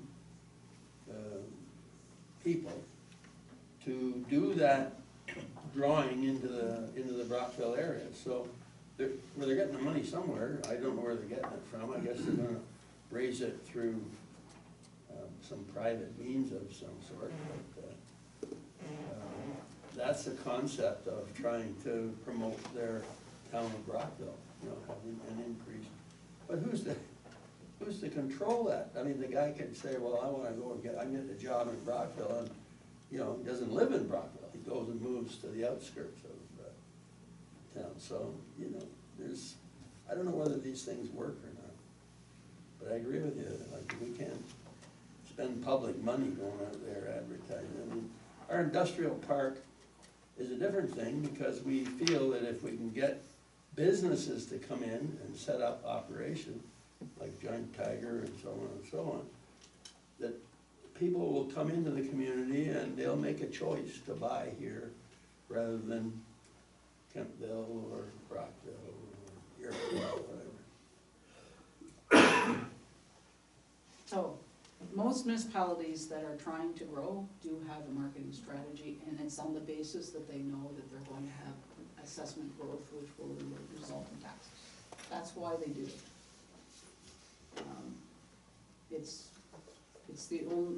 I mean, if you look at any of the major centers, that's what they do. They advertise to come. Why live in Ottawa instead of Toronto? Well, we've got lower taxes in Ottawa. We have, you know, these facilities. We have this to offer. Why am I gonna live in Ottawa instead of Toronto? Well, it's cheaper, and it's closer to this, or what have you. But I raised this because it came up as a focus that was brought forward in terms of what we need to do. And if you don't have people moving in here, you're not gonna get schools for people to go to. And they're not gonna have people, you can have all the industrial in the world, but you're not gonna have anybody to work there. So there's always this balance. So, how you market it is, you know, obviously a decision for council. But a lot of that comes with the redevelopment of our website too. Yes, absolutely. There's Yeah. marketing that we can do over our website. Yeah. It really doesn't cost us money. That's right. We're trying to market a particular Yeah. subdivision. Yeah. Or Absolutely. what. Yeah, Absolutely. we're marketing the township. Correct, Yeah. yes. Not Not the the particular. subdivision. Correct, yes. In terms of community and recreation services, so this is the biggest question, because in terms of, is the township really in the recreation business? You have lots of facilities. I was at the Cardinal Arena, it's absolutely gorgeous. Most municipalities would be envious of that arena. Obviously Spencerville Arena needs some potential infrastructure repairs, etc. But you have good facilities, and you have programs that have been put in place, but there's no plan in terms of where you're gonna go. So I know you had a position, I think it was funded from some grants to do programming. Now, this is a perfect example where collaboration could work if you've got some willing partners, because you've got great facilities and you have some good programs. How can you better utilize those facilities? Certainly heard kudos about the day camps and swimming lessons, and but your facilities are underutilized, for sure. And they are, they're costing you a significant amount of money, so. In terms of asset management, you're probably, even in the road side of things, your asset management plan says you should be spending about $2.5 million a year.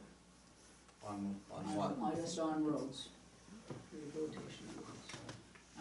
Equipment, and this is typical, I've seen a lot of municipalities, actually their equipment and their buildings are in worse shape than their roads are.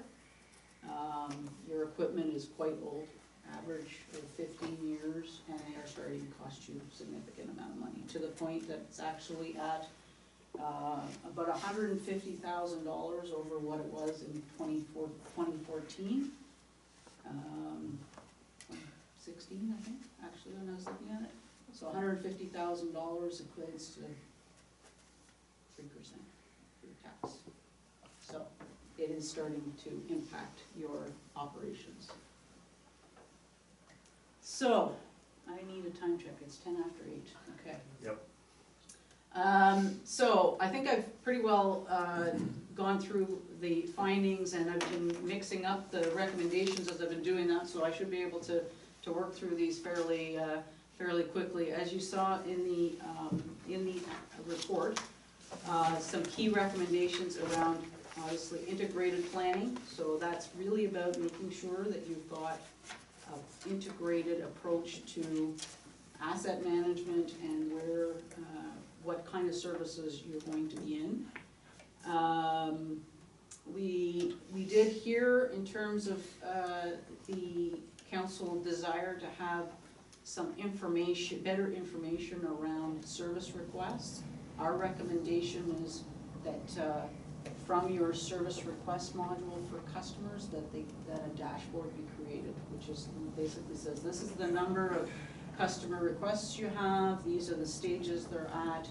If you implement a good service request module online, then the customers can log their requests online, and they will get notifications as the work orders are being worked on. That's what the system will do, so that you do not have to call them back.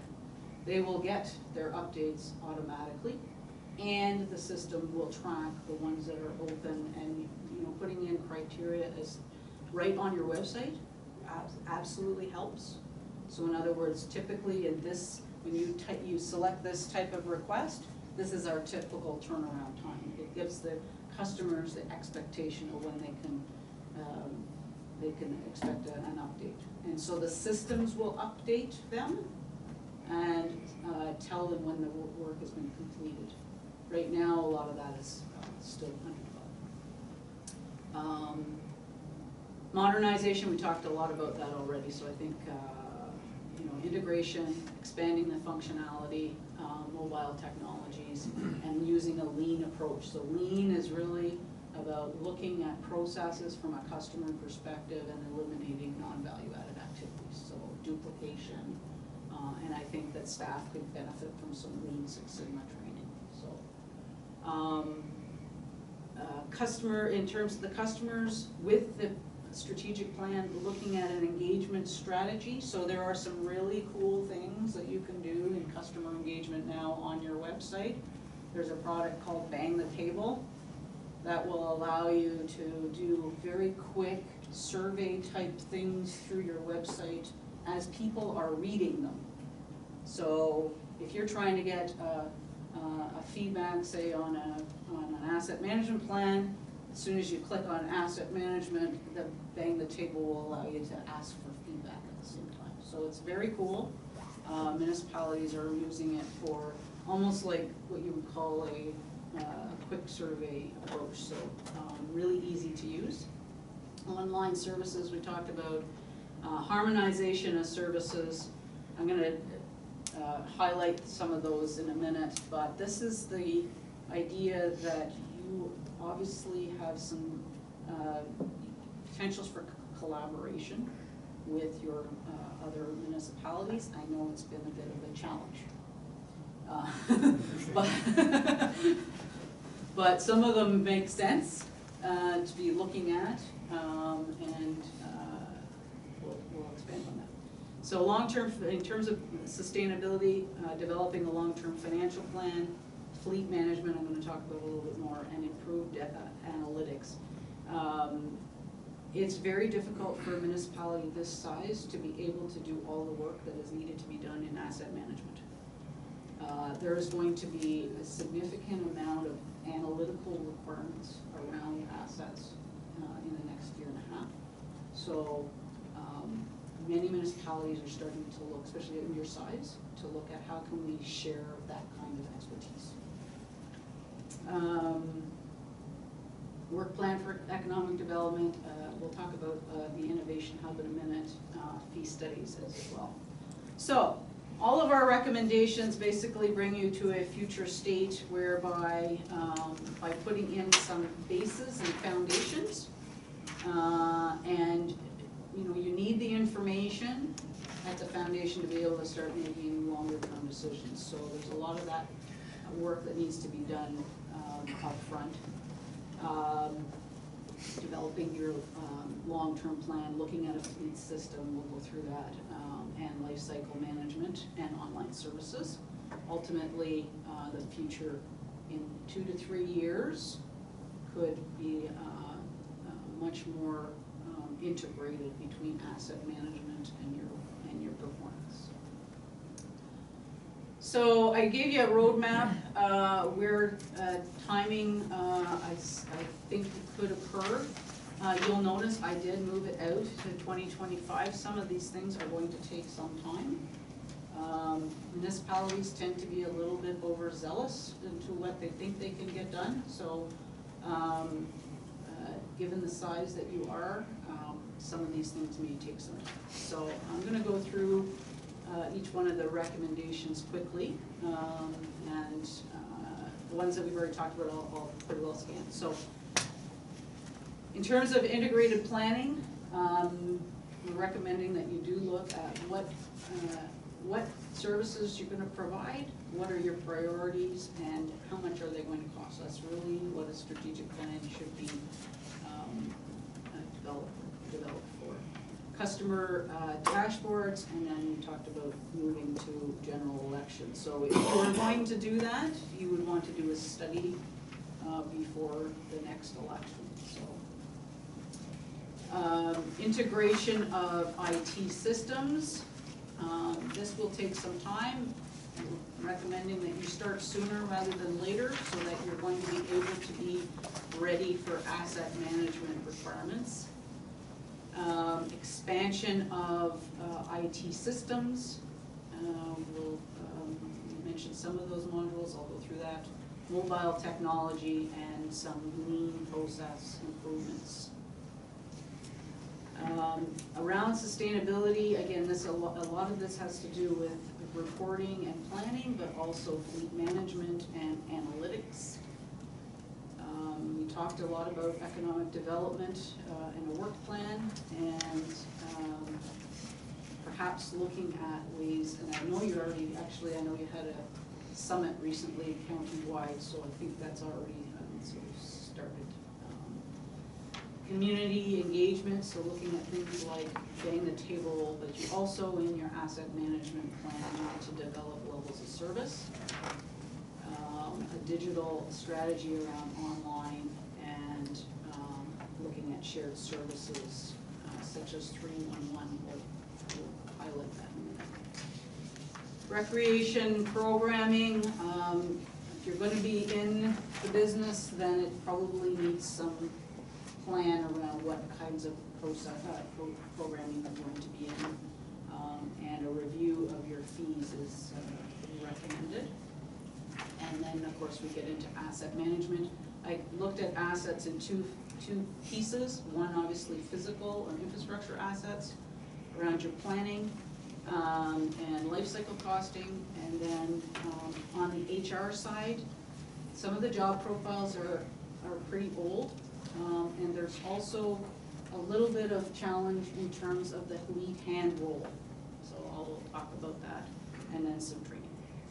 So quickly, to go through the recommendations after those findings, developing an integrated framework for asset management. So this is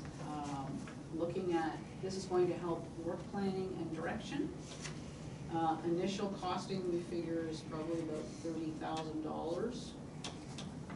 Some of your community engagement you could actually do yourself. Through some, because you already have a pretty good network in terms of community engagement. So I would, in the future, I would suggest that your strategic priorities or plan be the term of council. That is fairly typical, that council does their strategic priorities at the beginning of their term, so a 4-year plan. Integration looks at how land use planning, asset management plans, business plans, and long-term plans work together. So you'll notice in the report that I talk about a process whereby council creates a strategic plan that's over a 4-year period, and the associated cost of that being a multi-year budget over that same period. And then you can have a quick process to finish your annual plan and reporting. And you'll see that the intention is those plans would work together. Council dashboard, I think that hopefully, from what I heard, is that council just wants to understand where customer requirements and requests are. So I think a dashboard with some key metrics in terms of response time and types would suffice that. This is fairly easy to do. I would get a student to do it because they can do these very fast.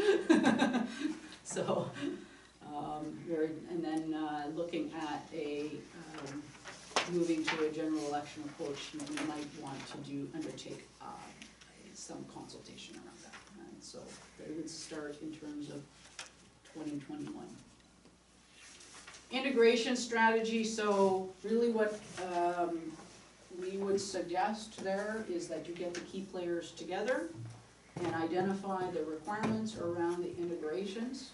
So your key players are really 3 at this point, which is Citywide, Munisoft, and Book King. I think this is actually a fairly easy, in terms of, there's both vendors that I talked to are quite keen on doing this because they do have lots of mutual clients. Okay. Expanding the utilization of your current software. So a few things that I think would be from a customer perspective and will save time and money is to move to electronic notices for your tax billing and your utility billing. They are, if you bought all of Munisoft's outstanding modules, they're $14,000. We're not talking a lot of money here. And you would get away from folding and putting them into the envelopes and putting a stamp on them and going out every time there's a tax bill or a utility bill. Most municipalities have gone in this direction. It takes a little time to set up because obviously you have to gather all the information from your customers. Electronic funds transfer for vendors. Right now you issue all checks. Checks are known to cost in the neighborhood of $65 to $120 each to be able to process, issue, and send out and reconcile. So significant savings. Yes, you have to have controls in place, no question about that. But electronic funds transfer will save the municipality a lot of time and money. Purchasing, your purchasing is all done in-house, in terms of advertising, et cetera. You can utilize products like bids and tenders or Bidingo and move to electronic bidding. It will expand your number of vendors that would respond to your RFPs. The vendors pay for these services, not the municipality. So it is, and it will help you make sure that you meet your trade agreement requirements. So, and the thing is it does the whole process for you. Issues the addendums, you don't have to do all of that stuff. So it's a pretty, pretty handsome thing to do. And when I say centralized purchasing, is also moving to purchase orders. That way you will have your committed budgets against your financials. Right now you do not. So it's basically when the vendor is paid, that's when it shows up on your financial statements, okay? Budgeting software, as I mentioned, which basically would read your data and would allow your managers to be more involved in the budget process and build what we call a budget book, which would have your projects, justification of the item, and it also allows you to add the operating costs for every capital item in those processes, those projects. So, citywide GIS is also a great product that will allow you to attach your assets to a GIS location. We certainly, when I was at the county, we used to use it to show when we had problems in road sections and when there would be traffic accidents, all that kind of stuff. You can see it better if you can see it on a map. We're all much more visual. And then eventually building permits online. This would actually facilitate better for you to be able to share a CBO. Because if your permitting is gone to paperless, a CBO that might be shared would have access to those transactions online. So you can see that I'm suggesting it would be about a 3-year process to be able to do those things, but they are all going to save you in time and money over time. Mobile, I think that one of the things we heard was it would be great to have an EC app. It's all about Edwardsburg Cardinal. So my son was a developer. He had to develop an app for the Vimy Ridge anniversary, and he did not get paid. He was a student, and so if you launched a contest, maybe offer a scholarship, that kind of thing, you could probably get a young college student or something to do an app. It would be a fun thing to do. So, and then you could, the other options you could have is work with other organizations, but personally, that's what I would do. Lean Six Sigma, this is really about focusing on the customer. The very first thing I would do is I would do what's called a 5S project at the Operations Center, which is set, sort, standardize, clean up the Operations Center. Because when you can't find things, you can't perform your work. So it could use a 5S project. Community engagement, so part of the asset management regulation is you must go out to the clients and your community to determine desired levels of service for your assets. So developing a protocol to do that now and use it for your strategic planning approach would also help. So there, like I said, there are some good products out there that can help as well. Digital strategy is really looking at online applications. Other payment options. So most municipalities now, they have moved to third-party credit card companies to allow people to pay their taxes online. So in other words, the customer pays the fee, but believe it or not, people like to use their credit cards so they get their points, and so they're actually pretty they're pretty popular. So so that's a way that you can get out alternate payment options without impacting the township's fees. Shared service strategy, so there are a few things that I think that the county-wide could help. Fleet management is one. Right now, each municipality is at different, doing fleet management differently. You do not have somebody responsible for fleet on its own. It's all through all the departments. And so some municipalities have actually gone to shared fleet management, whereby they have had their own source or have had a fleet manager oversee an entire fleet. So telecommunications would be another one in terms of looking at better plans, planning services by law enforcement, of course, building services, recreation, and fire services over the long term. So you'll see here that I've pushed this out because until you get to a point where you actually fully understand your costs, it's going to be very difficult for you to do shared services. So I think there's some work that has to be done.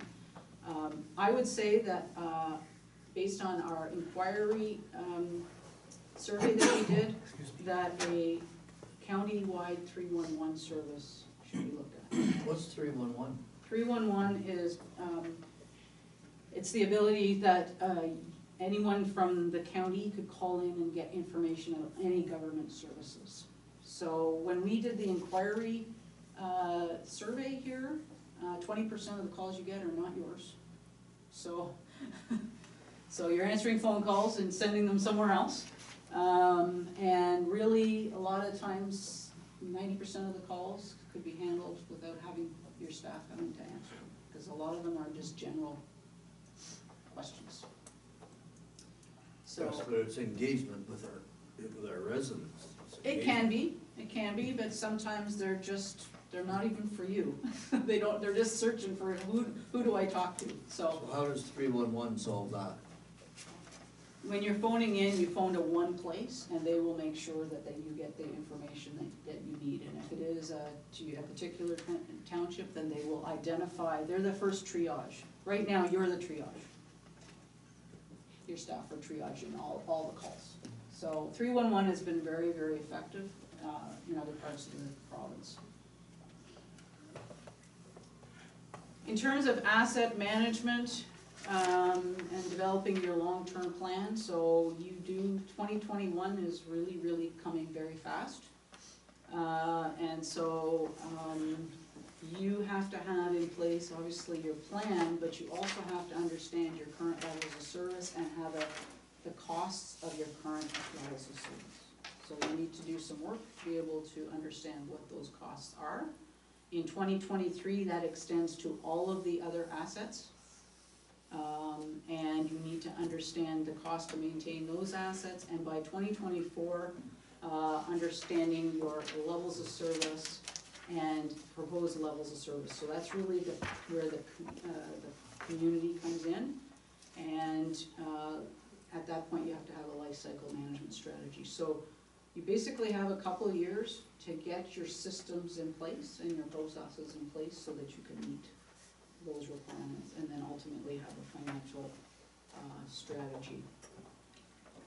So that's really where it comes to the long-term financial plan. So, first step is look at, get your asset management plan in place, but also look at longer-term planning with yourself.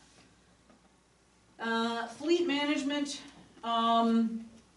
is, I would say, probably out of all the things I looked at, needs the most attention.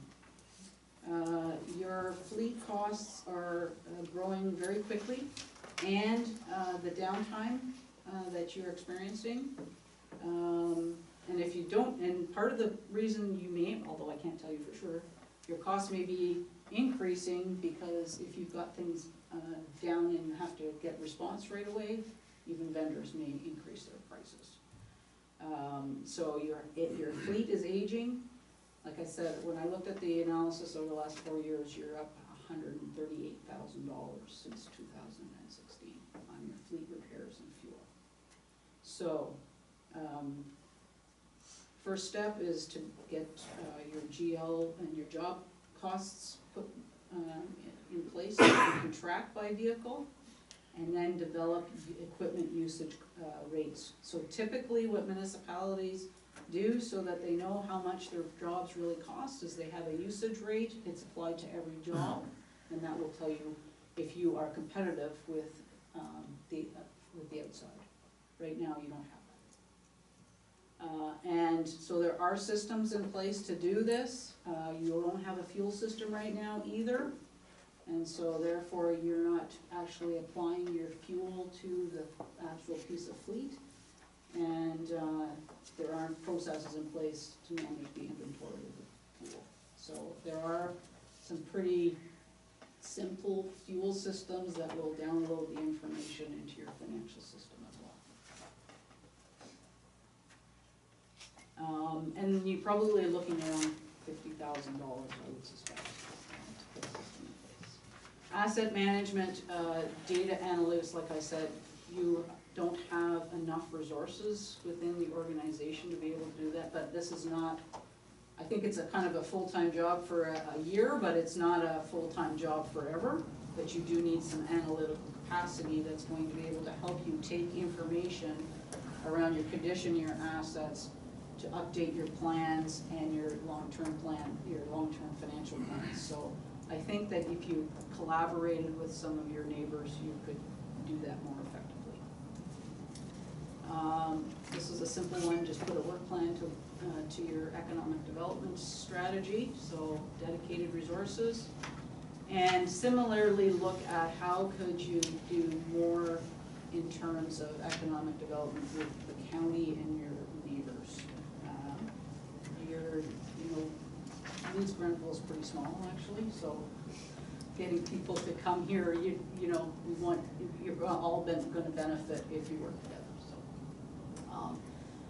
So I also thought that you could do some particular services that you're good at and be leaders in. So, but again, you'll see that that's sort of off in the distance a little bit because I think you've got some foundational things to do. As part of your plan, looking at the viability around recreation programming. So to what degree are you going to be in the programming side of things, and then obviously what the impact would be on your fees. You do need to undertake a fee study and do a fee bylaw. Your fees are in every I can't find them all. So most municipalities now have gone to a consolidated fee bylaw that comes forward during the budget process and is reviewed at the budget process, because it is a very important non-tax revenue that should be looked at when you're doing the budgets, okay? But again, you're going to need to do some work in terms of a study really does, you have to look at how much time is taking for each type of process. I do think you could outsource animal control quite easily. There are systems out there, companies out there that will do dog licensing, and basically they take a fee, so you don't have to actually do that. So there's one in Kingston, lots of municipalities use it. And then in terms of your burn permits, you don't charge, lots of municipalities do. It would get you about 0.5% on your tax rate. So asset management, you'll see here, I'm recommending, even if you haven't finished your plan, you should likely put in an infrastructure levy. You're probably, investing half of what you need to. So even if you put a 1% infrastructure levy, put it into a reserve in anticipation for your plan, that would be beneficial. A lot of municipalities have been doing that, so it's just specifically identified on the tax bill as going towards infrastructure. Life cycle strategy basically comes from implementing your work order system. This would basically push it out to operations and recreation staff. So right now, like I said, it's really at the supervisory level. It's going to take some initial cost and training to be able to do that. In terms of the job profiles, you have a very odd structure where your lead hands are not really, your lead hand is not really a lead hand, he's part of the normal schedule. Lead hands typically are the ones that do work planning and have a crew. and you don't have them in public works. So we're recommending that you look at that role. And then finally, implementing a performance management system. So if you go to integrated planning, where you have business plans that are created by the departments, the staff should be involved in that and how they contribute to that business plan and have their performance linked to that. So that's really what that's intended to do. And I would incorporate a training assessment during those performance. So, did I find you a bunch of money? Not right yet. You're going to have to make some investment in some technology training, be able to get there. But I think now is the time that you have modernization funding to be able to do that. So I think the savings will come, but I guess the message here is that it's going to take some investment to get that on. So we're talking probably $500,000 in investment, plus your infrastructure ready. So because the township does not track its time against its activities, I can't make a really good estimate on some of the savings you might have, but we think that what we're recommending here is going to put you in a good foundation. And I know I'm way over my time, so. Well, we did have some good questions as Yes. we went along, and I don't know whether there's, I'll open up the table if there's any questions directly. Tammy, go ahead and see where we go. I'm trying to get my head around all this and try to determine what the next steps would be. Any suggestions from the table here? I just have a question maybe to ask you. With all the technology upgrades and if we did 100% of all your purchasing IT, and have we got enough staff here to operate? Well, oh, my IT consultant's going to say something here, I guess. I was waiting for the question, that's why I said, oh, that's a Yeah. great question. Yeah. And you probably have the answer for it as well. But there are some opportunities that were recognized with your IT, that these things are a challenge to grow and to add and take advantage of the opportunities that are there. One of the opportunities that you have is to work collaboratively with other townships, municipalities, even the region group, to collaborate on those services. You don't have an IT internal person, you're on a contract. Those people are also contracting other places, so you can collaborate those contracts and have that same contractor doing one service. I guess it kind of takes me back to 2010. Muskoka region, there were 6 municipalities that wanted to collaborate their IT services. And I went in and within 3 months we had all 6 of them working from one centralized IT department. That IT staff was funded by those 6 based on the percentage of however they worked out the partnership. And it was a real success story for them. They've been able to keep that cost manageable, and they've been able to grow if you're buying one software, they would buy it for all 6, and the seat costs or the purchase costs would actually be less. So and the implementation costs were down, the training costs were down. Everything in the end actually was a little more productive way and a cost-efficient way of doing it. So those are the opportunities that you have in doing all these expansions to your software. But I guess to answer it on the staff side, I think that my recommendation has always been that when you're putting in new software, that you have the people that are gonna be there for the long haul. Don't get a consultant to come in and do everything and walk away, as much as I love consultants, but, because it doesn't work. So I always recommend that when you're putting in new systems, bring in people to backfill the old way. You don't need to, you know, keep you can train them on how to do the current process. So, having that backup for support would be a better utilization than having, consultants or new people come in to implement the system. So I think that, with some investment up front and some training up front and an initial backfill, I think that, in the long term, you will be fine. Except in that lead hand kind of role, that one we did identify that you should be looking at that position as well, because that right now, especially in public works and in recreation, that role is being done by your managers. Typically, the hands are the ones that do the work assignment process. But I think you need to have a fulsome plan before you give to answer that question. One of your recommendations there in the report, you stated that staff wasn't being able to focus on a job, that they're trying to do multiple jobs. Yeah.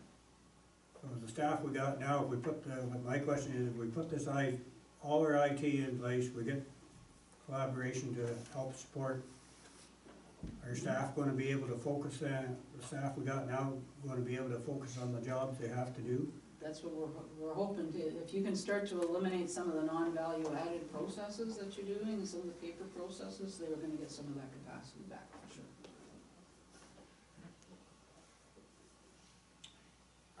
I think it's a great presentation, and we're certainly heading in the direction of new software and upgrading the IT, and it's probably gonna clear up a lot of the muddy areas.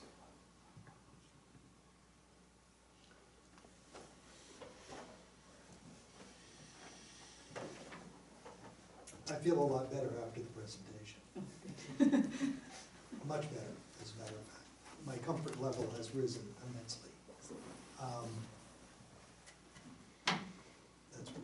That's where we'll take the considerations. Okay, looking for some final comments here. Okay, so I'm still trying to get my head around next steps. So I think what I'm gonna do at this point is thank you for the presentation and answering the questions. And we still have a few minutes left in the meeting. I was gonna run the meeting till about 9 o'clock. We still have a couple of things on the agenda, one thing anyway that I want to talk to. But I think I want to spend just a minute before we end this part to just go to my staff and ask my staff if there's some feedback that you'd like to provide at this point. Because I think what I'm looking for is, what is your staff recommendation as to how we take 1 or 2 or 3 or 5 items out of this presentation and work towards an implementation? Now, I'm gonna go over to this side of the room, and who wants to be brave? Well, I guess that would be my role. Okay. I think as far as the next step would be to finalize this report. Once we receive that report, then to start to process that and come back to council with, 5 or 6 of those initial steps for implementation based on this guidance. Okay, but what's left to finalize the report? I mean, I don't think there's, in what, okay, so how do we execute on that? I mean, I know the report's in draft stage, but all that requires is that we accept the report, right? Well, I believe believe there's service profiles, Yeah. et cetera, Yeah. that incorporate into Yeah. this report. So this is not the fulsome report. Yeah, you're gonna get another 100 So- some pages, sorry, but So- you don't have to read them, you know? Okay, so let's deal with that. Sure. So let's finalize the report. Mhm.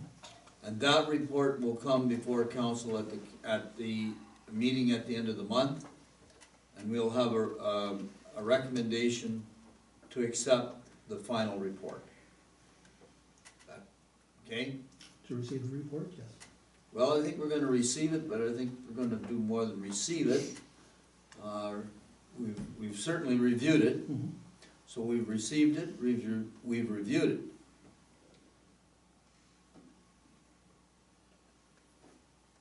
Maybe we can go one step farther. I don't know whether we can find a way to get one or two ideas out of this report onto next week's admin finance agenda, and one or two ideas out of this report onto the public works agenda. If we could get one or two recommendations out of those two committees, we might be able to go beyond receive and review the report to, no, I see the clerk is shaking her head. So. Why is she shaking her head? Well, I think you want to have reviewed the report and received it, and then moving forward over the next couple months to start to look towards actioning items. Then, That's too slow for me. well, I believe it's 5 to 6 year plan, so. Oh my gosh, no. I don't think so. But that's just me. I'd like to get some feedback on that concept. I mean, what's bothering me here is first of all, we have money right now from the Modernization Fund. And we do know, because we've already, from this table, before we even had this presentation tonight, we've already talked on several different occasions about how can we beef up our software and our IT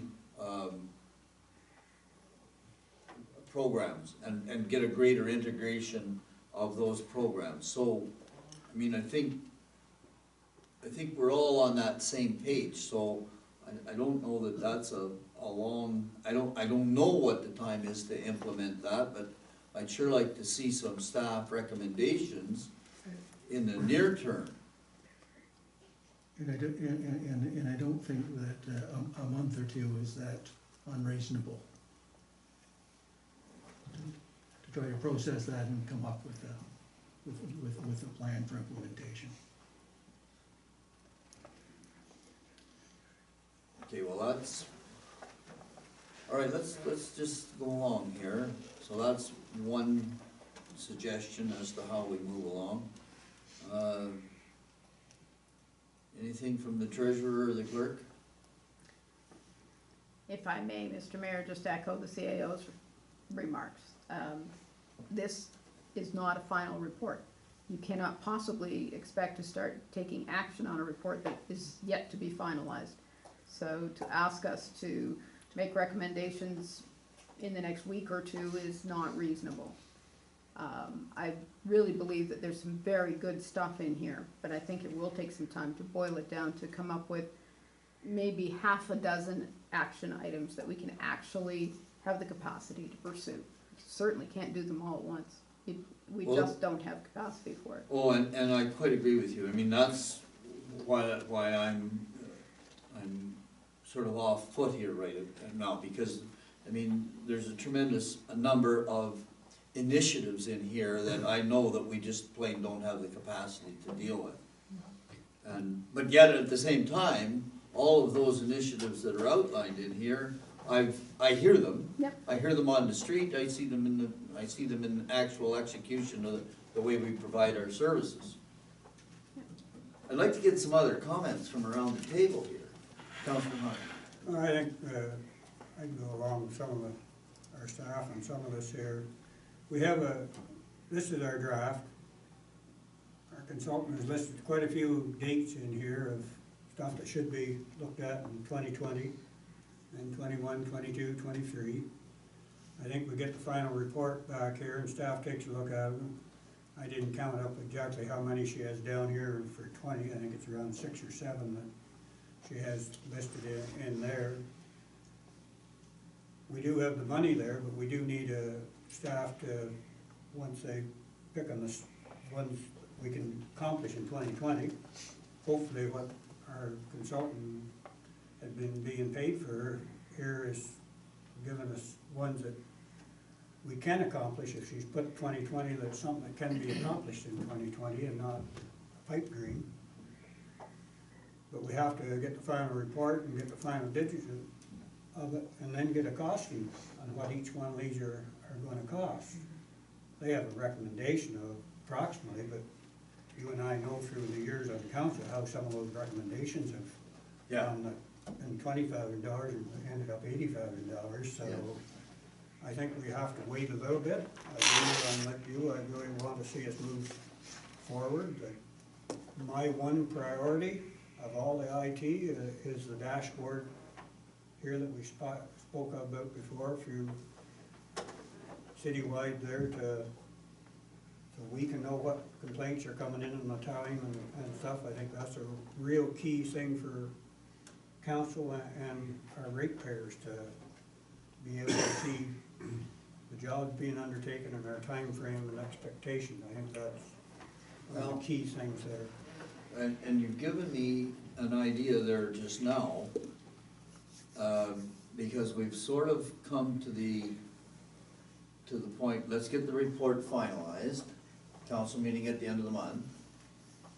Let's get some recommendations from the staff in the next month after that.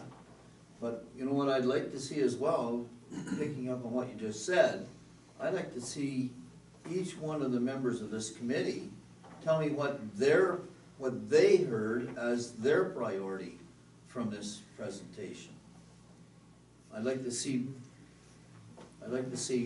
1 or 2 ideas from each one, because we've got to provide some direction to staff as well. So what are the 2 ideas? Write them down on a piece of paper and let's have them ready for the next Admin Finance Committee meeting on next Monday, as a matter of fact. Let's have them on a piece of paper, we'll pass them to the staff.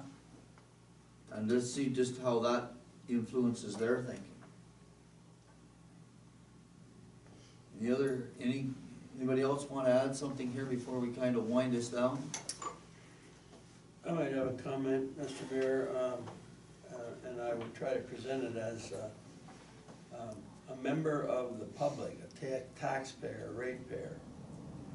And, you know, as a common ratepayer, I give 2 hoots about what you guys do behind the scenes, okay? What I'm interested in is, am I getting value for the money I'm spending? You're charging me whatever it was, $2,000 and some odd per year.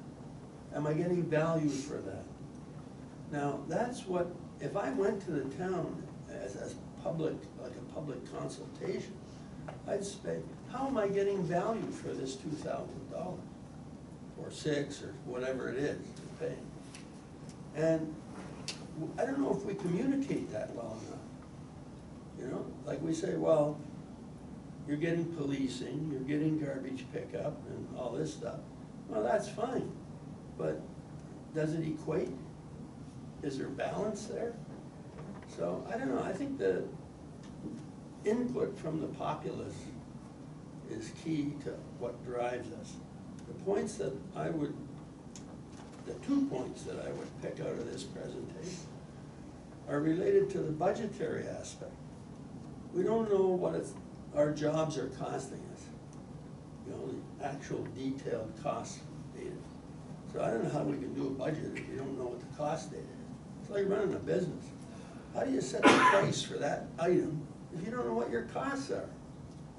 It's impossible. You go out of business real quick if you don't know that. The other thing is, like, we've got fleet management issues, which have been pointed out, and I think those are dire, frankly. Fuel management. Fuel management, you know. Stuff that's, you know, you sort of say to yourself, why is the town, like, as a taxpayer, why is the town doing it like this? Because, you gotta say, that's not very efficient.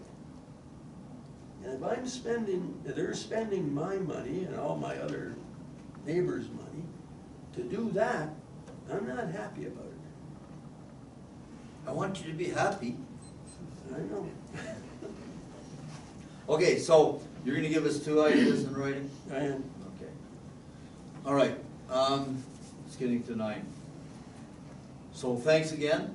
Let's get this finalized. We'll bring it back on the council table at, on the meeting at the end of the month. And, I'm about to wind the meeting down here, unless I've got some other comments from around the table someplace. I was just going to make a comment, is 2 weeks enough? Is that, are you comfortable with Oh. having this finalized in 2 months? Oh, yeah, Oh, sorry, no 2 problem. weeks. It's, All right, it's, okay. yeah, I just wanted to make sure we had the, because it was draft, and I committed to council that we would hear your comments in case there was anything you need to add before we finalize it, so no So problem. you figure there's gonna be another 100 and some pages? It's just because every service, we went through an analysis on the processes and the costs. So will it be a little more detailed? So it's gonna be more details, Okay. yeah. It's not gonna change the recommendations. Right. They came from reviewing all of the service profiles. It's And just what'd so you that- say, we provide 100 and some services? Yes. That's Serious. why they're so tired.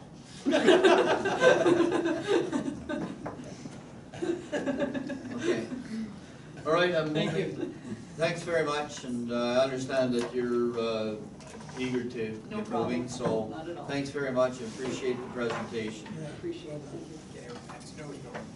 Okay, so I'm moving to item number 5 on the agenda, which is council inquiries, notices of motion. Does anyone have anything that they would like to bring up at this point? Anything? All right, I'm just going to put a couple of, these are not notices of motion, but I'm going to put a couple of things in here because there is no mayor's report. I just want to report so that it's part of the record for this committee. As you know, we're going to move forward on this Ontario job site application. And as I've already indicated at one other meeting, I need technical help on the one question which requires that we certify, or at least answer the question of the infrastructure, the services that we have available. And you know that I've said that I need an engineer to complete that section of it. So I'll be looking for council money to do that. And as well, I'd like to have a real detailed look at where we stand with the availability of hydro as it pertains to the industrial park. And I'm talking about the fact that we know that we have at least 2 of our customers in the industrial park that within, if everything goes according to their plans, within the next 3 to 5 to 7 years, they will require additional hydro power. I want to be sure that that power is going to be available when they need it. So I'm going to find a mechanism to have that study done as well. So we'll just put those 2 things out, and I don't think the 2 things are the same. I know they're not, because they're 2 different focuses. I'm gonna move then to item number 6 on the agenda, which is the question period. If there's anybody in the audience, thanks very much. Thank you very much. Safe travels. Thanks so much. If there's anybody in the Worship, audience. I just wanted to say, as a former counselor, I was very impressed you handled the meeting very well. Thank you. Well, now that's, Now it's thank you getting very big. much, appreciate the compliment. Yes, and I see we have a question. If I just have one question, it just, there's a few things that I've been through these kind of changes before, going from paper to a paper back to society, and it's momentous and it's scary, and doing it on our own, on your own, is more difficult. So part of that question would be, so say post this gets all approved and we want to do a bunch of these things, what's your involvement after that? Because I think if it's just left to people to do it who are not experts in this, it'll create all these good ideas which we put money into, which we don't see the real rewards from doing it, because we're sort of left, okay, go this way, and then we just go on that way, so. But more of a, Well, it's totally up to the township how they proceed. No, but I think the main message is we're not gonna leave the staff stranded. Right, definitely, Yeah. definitely, yeah. Yeah. And all of the recommendations, I know that you're gonna need assistance, there's no question Yeah. about that. I think that was the gist. yeah, that was just, but exactly. Yeah. The only question I had, Yeah. some of these benchmarks you looked at, we're using an average on a lot of these things, but it was always, I can't remember what that one place was called, but it was throwing the averages off. Yeah. And if you had more median approach, I think we looked like we were mostly actually right on average, right in the Okay. beginning Yeah. of that, because that what's it called? So that was- Malahide? That's the one. So it has, we would bring, in the case of, say, the private taxes, up probably about $100 extra per house, per area. Okay, it's getting off topic. I know, Yeah. but I'm just saying, so just that thing there, would be nice to see that as a median as opposed to Thank you. Okay, all right, safe travel. Thank you. Okay, we have no closed session here this evening, and the chair's looking for the motion to adjourn. Mr. Bradley, and seconded by Mr. Robertson. Those in favor? I Motion is carried.